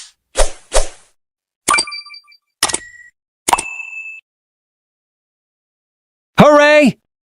Okay, yes, business is booming. Veronica's business began thriving beyond her expectations. She had excess money to spend, clubbing and making merry. But we all know that with wealth came pride, and soon she no longer saw a need for Prince.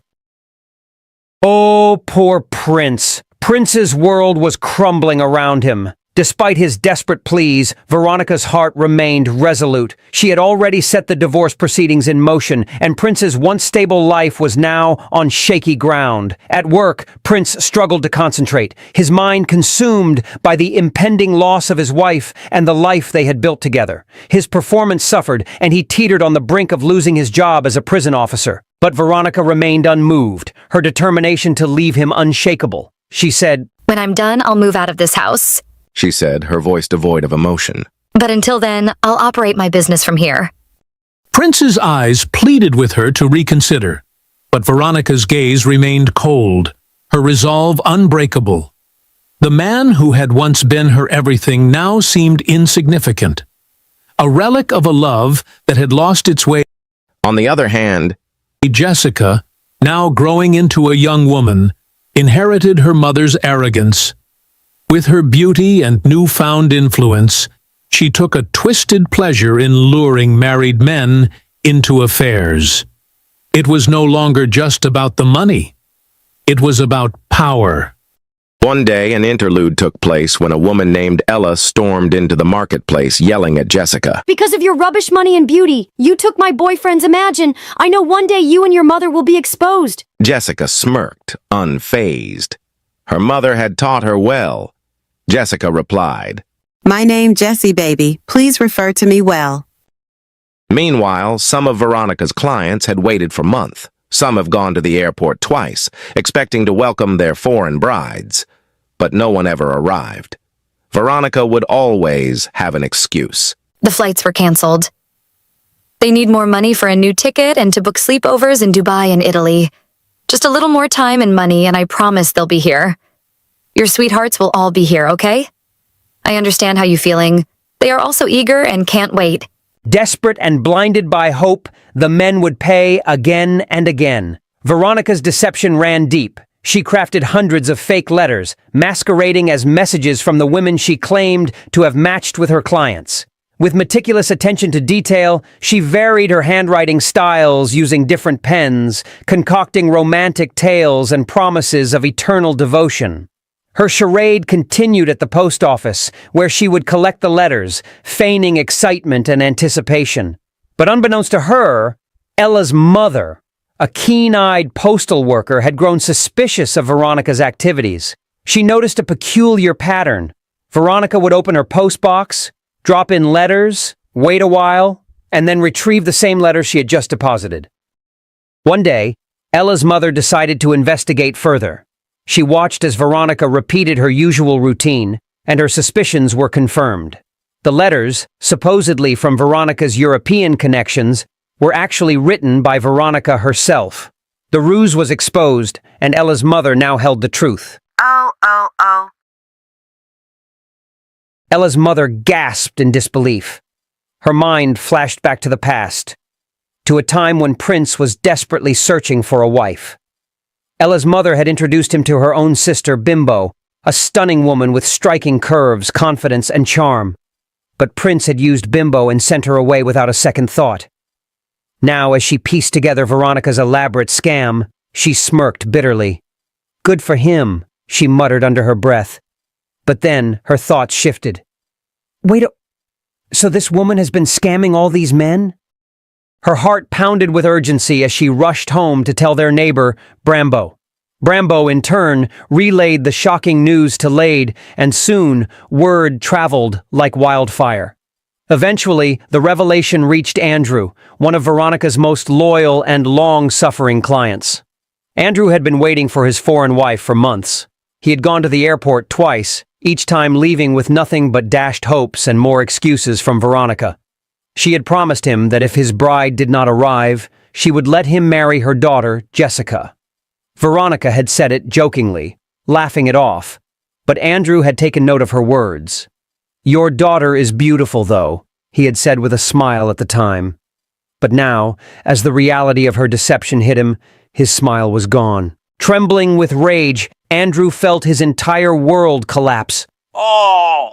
My money, no! He cried out, his hands shaking. He refused to be made a fool of any longer. Fueled by anger and desperation, he stormed off to the police station, not to arrest Jessica, but to hold Veronica to her word. If she had promised him her daughter, then she would have to deliver. Before others could come for Jessica as their last resort, Andrew would claim what was his. Broke loose in the barracks. Neighbors gathered, murmuring and exchanging knowing glances. Some shook their heads in disbelief, while others whispered, "Serves her right." Meanwhile, Veronica had already laid out her plans to disappear the next day. Her bags were packed, her getaway route mapped out. But before she could slip away, News of Andrew's move reached her ears. The air grew thick with tension as she realized that time was no longer on her side. When the police arrived at Veronica's home with Andrew, the crowd had already swelled. They pushed through the sea of curious onlookers, ready to claim Jessica. But before they could, Prince emerged from the house like a man possessed. "Leave my daughter alone," he roared, his voice cutting through the commotion. He stepped forward, blocking their path. "She is innocent. Take her mother instead. She is the matchmaker, not my daughter." The police officer came forward saying, "Veronica, you are under arrest for fraud and deception. Anything you say will be used against you." Veronica gasps, her knees weaken. The crowd murmurs. Prince exhales deeply, pulling Jessica into a protective embrace. As Veronica is led away, Jessica watches, her face conflicted. The realization of her mother's crime settles in. In the barracks, secrets don't stay buried for long. Veronica thought she could outsmart everyone, but the truth has a way of finding you. Now she must face the consequences of her deception. No lie lasts forever.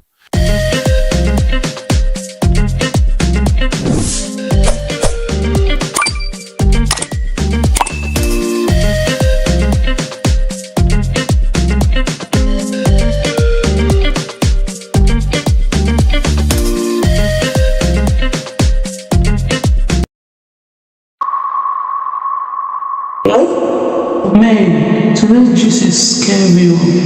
Before we even start, make sure you lock that door. Don't call my name. I beg. Wait first. Have you subscribed? Then do it quietly, okay? Like that. Let's go.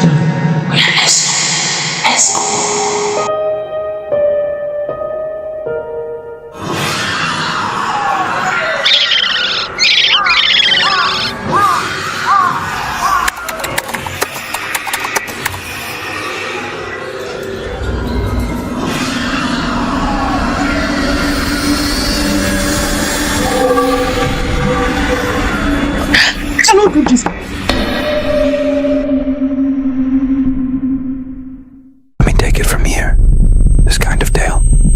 Only the brave dare to tell it. Ella, she's gone. This is too much for her to handle. But you're still here. That means you're ready. Or maybe just too curious to stop now. Welcome to the real story of Block 7. Hold your breath. Things are about to get worse.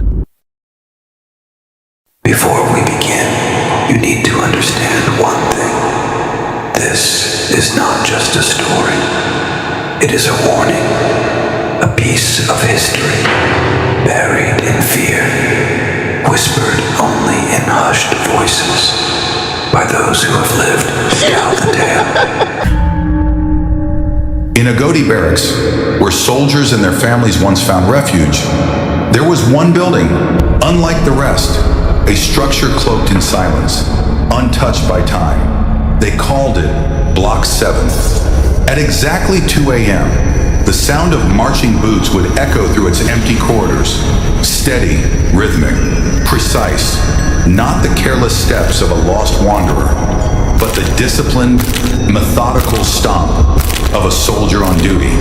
The only problem? No one was there. Some called it superstition.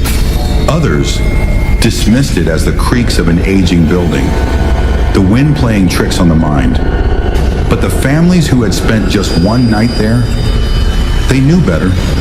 There was something or someone that never left Block 7, a presence unseen but always felt, a shadow that did not belong.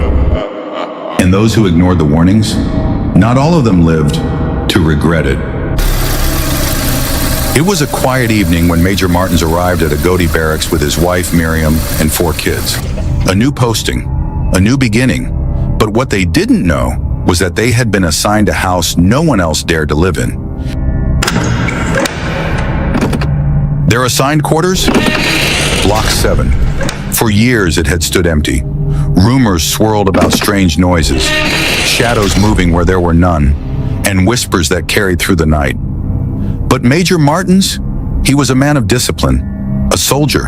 He had heard the stories but dismissed them as old wives' tales. Superstitions meant nothing to him.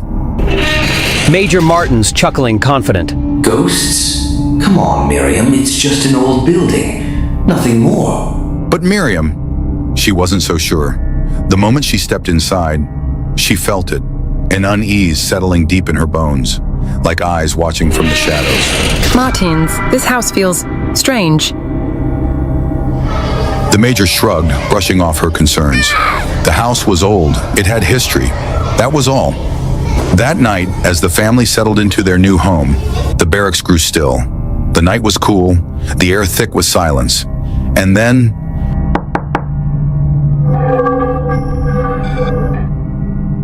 Major Martins froze for a moment. Then, shaking his head, he walked toward the door. Perhaps a neighbor? Another officer checking in? But when he looked outside, there was no one there. Nothing but the cold night air and the distant hum of barracks life. He frowned, stepping back inside, locking the door behind him. He thought nothing of it, but Miriam, she knew. Something was wrong. A week later, Obinna was in his room when he heard footsteps pacing outside his door. He opened it. Nothing. Then a chilling whisper. Leave this place, or you will suffer the same fate. Obinna froze. The voice was coming from the empty corridor. He ran to his mother, gasping. Miriam, now terrified, demanded they leave, but the Major refused. I will not let fear drive me from my house. Determined to uncover the mystery, Miriam visited Mama Titi, an elderly woman who had lived in the barracks for over 40 years. Mama Titi shook her head. You are in great danger. Block 7 belonged to Captain Idris during the Civil War. He went missing during a midnight raid, but his wife, she never left the house. They say she went mad, waiting for him. And when she died, her soul stayed, still searching for her husband. Miriam's hands trembled. She had seen an old military coat in their house, but it wasn't her husband's. That night, Major Martins finally believed. As he sat reading, the shadow of a man crossed his room. He grabbed his pistol and ran outside, but all he found were muddy footprints leading to the back of the house. Footprints that stopped suddenly, as if the person vanished into thin air. Suddenly, Obinna screamed from his room. When the Major and Miriam rushed in, they found him levitating, an invisible force holding him in the air. His eyes rolled back, his voice distorted. Miriam's trembling hands gripped Obinna's dangling legs, her breath uneven as she whispered prayers under her breath. Jesus, let my son go. Please release my child. Major Martins, his heart pounding in his chest, stood frozen, his pistol useless against whatever unseen force held his son captive. Then, as if in response to Miriam's cries, a sudden gust of wind whooshed through the room, extinguishing the bedside lamp. A deep, eerie silence followed. Obinna dropped to the ground, gasping for air. His body twitched as his wide, terrified eyes darted across the room. Miriam scooped him into her arms, rocking him gently as she sobbed. Major Martin swallowed hard, his voice hoarse. Obinna, son, are you all right? Obinna barely nodded, his breath ragged. He clung to his mother, his small body shivering uncontrollably. Miriam, still clutching her son, looked up at Major Martins. Her face was pale with exhaustion, her eyes swollen from unshed tears. Then, to his shock, she fell to her knees before him, gripping his shirt tightly. Martins, please. I can't stay here. I can't do this anymore. It's only been 2 nights and I feel like I'm losing my mind. This house, it's cursed. We have to leave. Major Martins clenched his jaw, his hands trembling at his sides. He was a soldier, trained to withstand fear, to remain steadfast in the face of adversity. But this was something he couldn't fight. Miriam's voice dropped to a whisper as fresh tears streamed down her face. There's something I didn't tell you. I went to see Mama Titi. Major Martins took a slow step back, his expression unreadable. Mama Titi? That old woman? Miriam? You went to her without telling me? Miriam nodded, her grip tightening around Obina. She knows things, Martins. She told me about this house and about Captain Idris. Major Martins let out a slow, shaky breath. Tell me everything.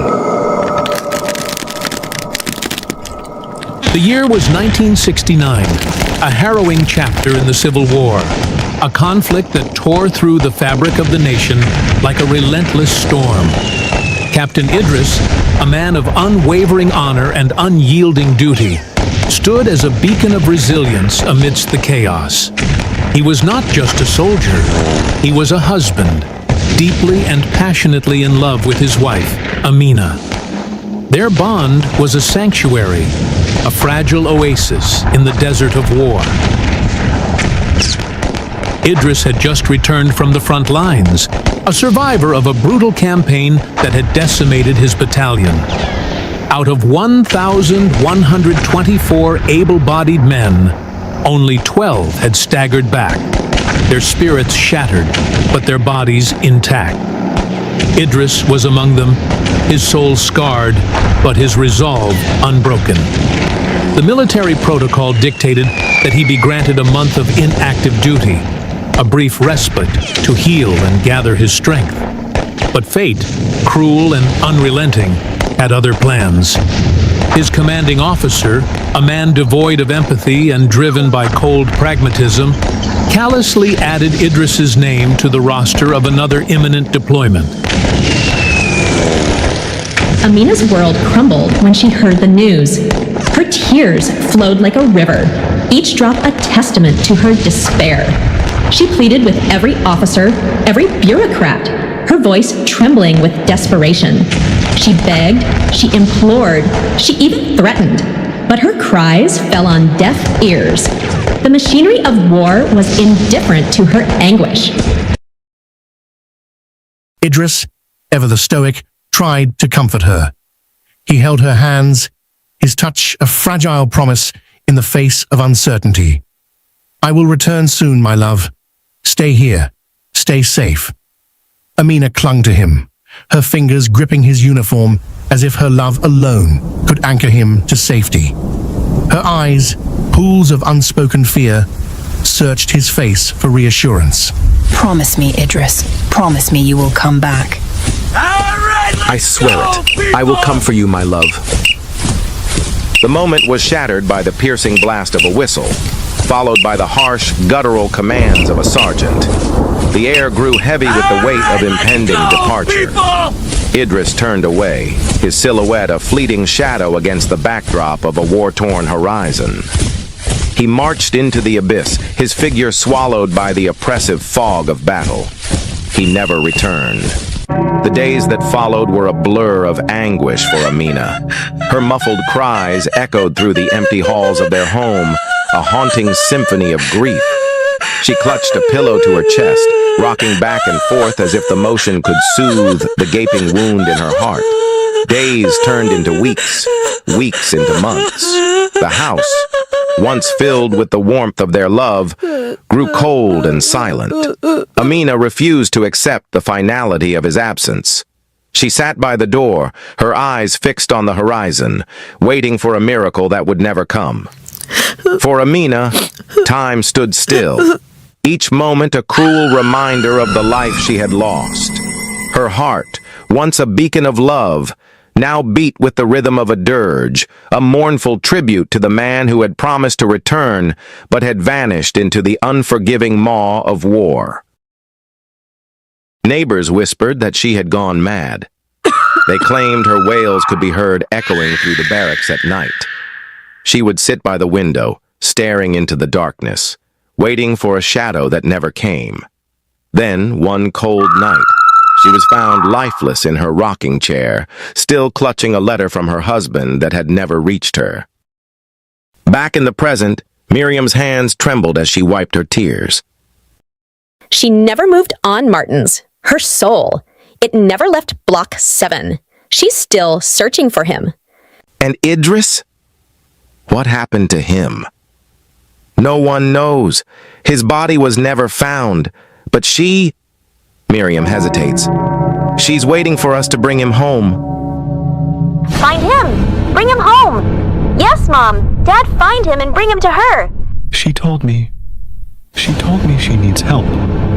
She told me she's always outside and scared. Please help her. That night, the barracks was anything but silent.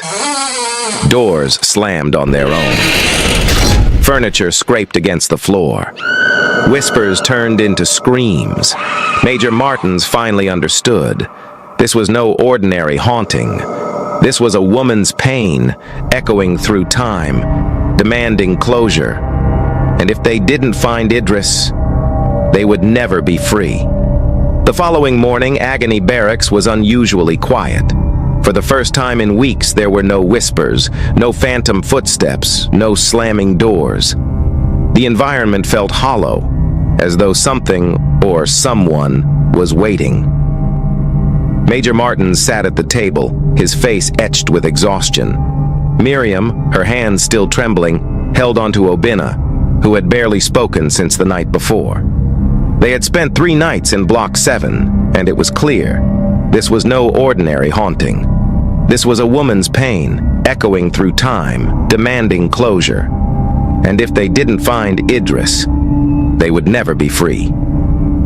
With the help of a few older officers and Mama Titi, they began their search for Captain Idris's final resting place. Mama Titi, lowering her voice. His body was never returned, but some say the soldiers who died in the war were buried together, forgotten. Miriam, whispering, looking around cautiously, then we need to find where they laid him. Major Martins, Miriam, and Mama Titi walked deeper into the barracks, toward an abandoned, overgrown field near the far end of the compound. Bushes and vines tangled over the area, hiding what once stood there.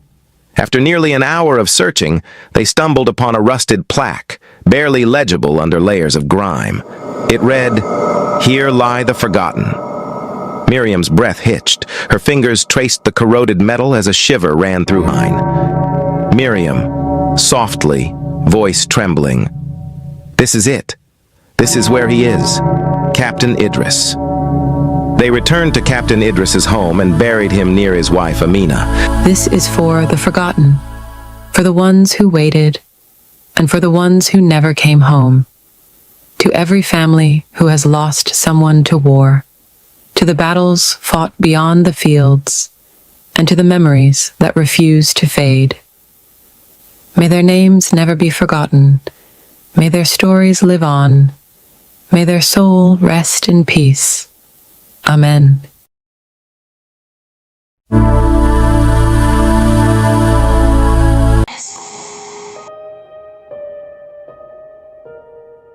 They say Lagos now where dreams come true, but dem know they tell you say fit break you before it make you.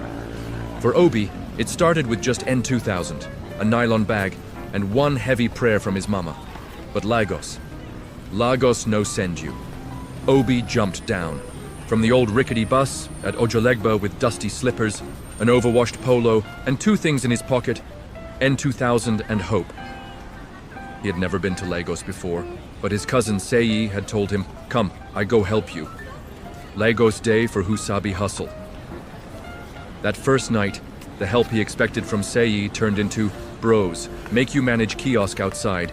Get space for corner." The kiosk was hot like pepper stew, filled with mosquitoes and the stench of stale drinks, but it was better than sleeping on the road. Day 2, Obi was on the street hawking pure water. Day 5, he knew how to dodge Lastma and area. Voice Day 10. His feet were blistered, but his dream, still day alive. "Omo, Lagos no be your village, oh," a fellow hawker, Amina, once told him. "Here, now every man for himself, even blood fit turn stranger."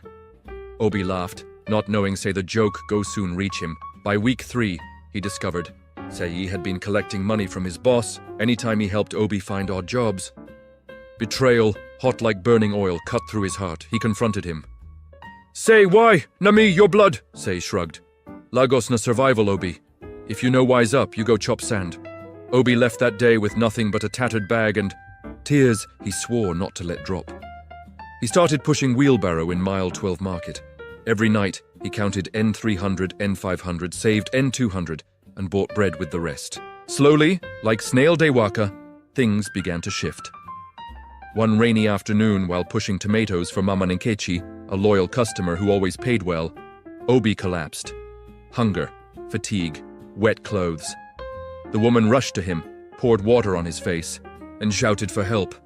Next morning, he woke up in Mama Nkechi's small kitchen. You get drive, I like am, she said. Come day help me sell food for corner, at least you go chop well. That food stand was where it all changed. Obi learned to cook. Jollof, egusi, ewa agoyin. Fried plantain that'll make you forget heartbreak. He served with smile and speed. Within 6 months, he was making enough to rent a Face Me, I Face You, then came the spark. A customer, a banker, tasted his yam porridge and jokingly said, Guy, if you open shop, I go bring my whole office here. Obi replied, Oga, hold. Emo, I dey count on you, they laughed. But that laugh turned into support. The banker posted about Obi's food on Twitter, X. The post went viral. Best food in Yaba for under N1000. Next week, bloggers showed up. Next month, food vendors started copying his menu. 3 months later, Obi opened Obi's Chop Life Kitchen, but success no be free. Friends turned to strangers. His small-time hawker friends now say he donde form. Even Amina, the girl who once gave him slippers when he lost his own, begged him for help, and he didn't pick her call on time. Now, he stands in front of his second branch, wearing agbada, sunglasses on, camera flashing, but his heart heavy. Nah, this be the dream, he whispers, but wait and I lose to get am. Obi de chop suya in his car that night, parked by the lagoon. The breeze was soft, the city lights dancing on the water, but his mind no rest. His phone de vibrate back to back with alerts, orders, interviews, contracts. He should be happy, but something day off. A text popped up, Amina. I no even need much, Obi. Just help me with small capital make I start my own Akara stand. He sighed. This same Amina once shared her only sachet water with him, gave him slippers when he waka barefoot. But now people they line up to take pictures with Chef Obi. Now every cousin we never call since birth suddenly they say, blood. Is blood. He scrolled again, missed calls from Mama Nkechi. He forgot her birthday. She cried on the phone last week. He had promised to be there. But fame they take time like spirit husband. 2 years ago, he was on the floor, scrubbing pots, in the corner of Mama Nkechi's buka. Obi, go buy more onions! Obi, the fire don't go off. Obi, where that pepper I grind yesterday? He answered, ran, cooked, served, washed. He smiled through insults. He laughed through hunger because he had a vision. One day, he go own his own. And when he finally did, he no forget where he start, at first. But Lagos they move fast, faster. Then gratitude sometimes, now back to present. A new staff walked into his office. Sir, there's a woman outside, says her name is Amina. She looks tired. Obi's heart skipped. Tell her to... He paused. Bring her in. Amina entered. Same smile, same head tie, but eyes tired. She no even greet before she drop am. Obi, why you forget me? I know they ask for free food. I just want sell Akara like before. My mama done sick, Obi. I no even get money for drugs. Obi looked away, ashamed. He reached for his drawer and brought out a brown envelope. He pressed it into her palm. Take this, rent your stall. Start afresh. I go send supplier to give you gas and stove. Amina's eyes fill with tears. God go bless you. Obi forced a smile, but as she walked out, he felt something even heavier loneliness. His success stay loud, but the silence in his soul louder. That night, he stood on the balcony of his new flat in Lekki Phase 1, looking down at the busy street. Cars moved, people laughed, life moved on. His phone rang again. Mama Nkechi, he picked. Mama, I beg I no forget you. I go come see you tomorrow with something special. She laughed through the phone. Now you sabi, no let Lagos carry your head. We chuckled, but deep down it pain him. Because truth be say Lagos don't already carry part of him. The next morning, Obi drove himself to Mama Nkechi's place. Not with escort or tinted glass, just him and the memories. The buka looked smaller now. The wooden tables were still there. The blue paint had peeled more than ever. But the scent, Ivofin Sala, still hung in the air like comfort. Mama Nkechi saw him and burst into a smile. "Ah, my millionaire don't remember old Mama today, oh." Obi knelt slightly and hugged her. "I never forget you, Mama." They sat, talked, laughed, cried. "Small, Mama." "You see Amina recently?" he asked. "Yes," she said. "She dey try, but she get that hunger in her eyes. Same one way I see for your face when you first come." Obi's eyes dimmed. "I feel like I'm changing, Mama. I dey win, but I dey lose too." Mama Nkechi nodded slowly. "That's Lagos for you. It go teach you how to shine, but you go fight not to lose your soul in the process." Meanwhile, back at Obi's Chop Life Kitchen 2.0, things weren't as smooth. Staff started stealing ingredients. His assistant manager leaked account details to a fake vendor. Someone made a fake Obi's Kitchen Instagram page, started collecting orders and money, scamming people in his name. The pressure? E-choke. Even with 200k followers, 3 branches and interviews on TV. Obi started to burn out. He barely slept, barely ate.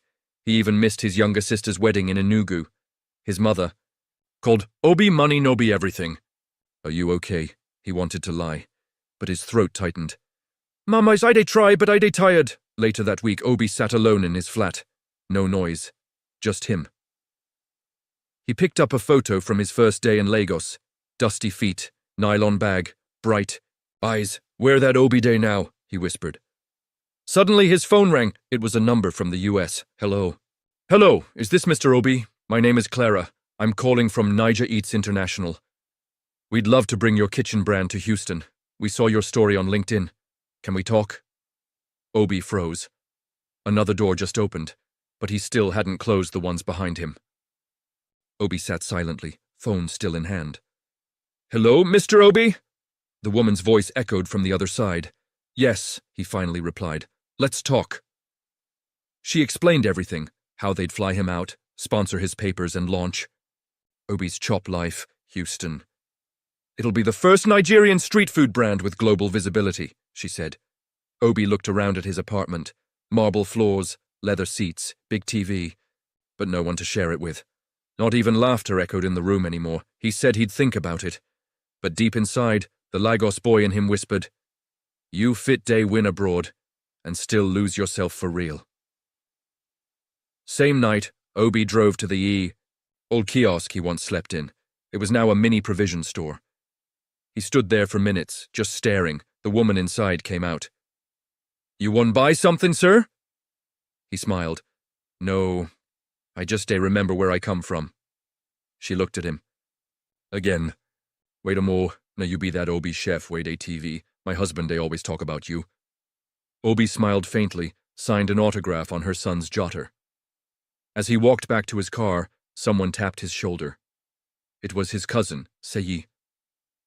Sei looked older, rougher, and wore guilt like cologne. "Obi, I no even know how to face you. I hear of your success. Bros, I fuck up, I dey beg." Obi's jaw clenched. His fist tightened. This was the same man who sold him out when he had nothing, but life had taught Obi one thing. Bitterness is too heavy to carry when you're trying to fly. "I forgive you," Obi muttered. "But make you change. Lagos, no. Go pity you if you no pity yourself." Saya nodded with tears. "Thank you, Obi, thank you." Days later, Obi called a meeting. His old crew, Amina, Mama Nkechi, his loyal staff. He announced Houston. Not to chase success blindly, but to carry his roots with him, this time with wisdom. But what he didn't know was, back in Lagos, a new drama was already brewing. A former staff he had fired was planning something. A scandal, a video. And a lie that could ruin everything Obi had worked for, both in Lagos and abroad. 2 weeks after Obi landed in Houston, things looked bright again. Interviews, photo shoots. Even a local American chef said, "This Nigerian boy got magic in his hands." He smiled again. This time, the smile touched his eyes. For the first time in years, he was sleeping full 8 hours. No alarms, no generator noise, just peace. But peace in Lagos? He'd expire fast. Back in Nigeria, a WhatsApp message started flying. Una see wetin Obi dey do for Yankee. You go shock! Attached. A blurred video of someone who looked like Obi in a hotel room with a woman, with captions claiming he was sleeping with a married client to get international deals. Twitter caught fire. Facebook cooked the gist. Instagram. Influencers reposted. TikTok was dragging him like jollof rice at Owambe. Even Yaksh Obi. The fake chef started trending. Obi's phone buzzed non-stop. Bro, what's going on? Guy, respond na! Omo, your silence na confessional! He froze. Sweat formed on his palms. He tried calling Amina. She picked and shouted, Obi, Lagos don't catch fire, oh! Even the local news carry am! Say na your ex-staff where you fire, Henry! Release am! Obi's chest tightened. Henry, but I helped him get another job. I say you ruin him. Say you dey pretend online. In Houston, Obi's new investors paused the launch. A food festival uninvited him. His visa sponsor said, we don't want drama. The Lagos boy was now living his worst fear, losing everything again. He stood by the window that night and whispered, God, is this how it ends? But inside him something rose the fire of the street boy from Ojuelegba, the one who survived. Betrayal, hunger, and pure water hustle, he wiped his face. No, this one no go end me. Then Obi booked a flight back to Lagos. He dropped a video. I know run, I know hide. Let's clear the air. I was raised by fire, betrayal, and pepper soup, and I'm still here. Let's go. He arrived at MMA like a warrior. Recordings of Henry trying to blackmail him for N5 million. The room went dead silent. Obi ended with, I built this from the gutter, and if I fall again, I go rise. But not by lies. Later that night, Obi stood in front of the old kiosk again, this time, cameras all around. Lagos, I'm home. Let's rebuild. The streets of Lagos buzzed with noise, traffic, and now, Obi's name. From bus stops to barbershops, from buka corners to Instagram lives, people were talking.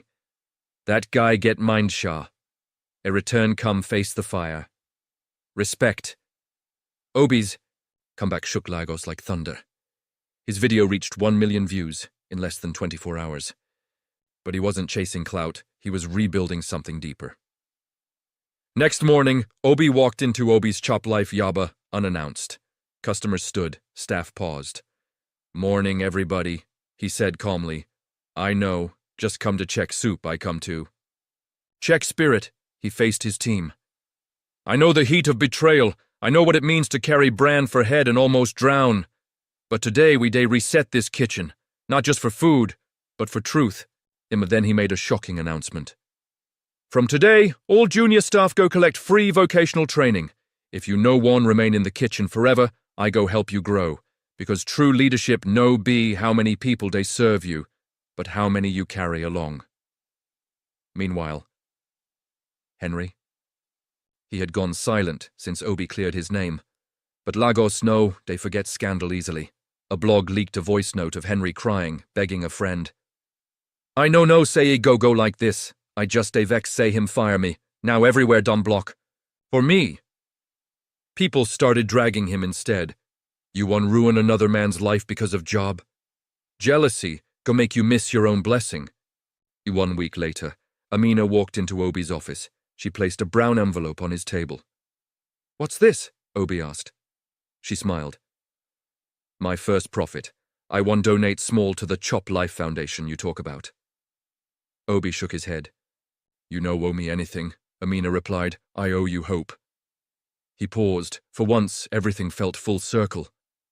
The pure water hawker. The betrayed cousin.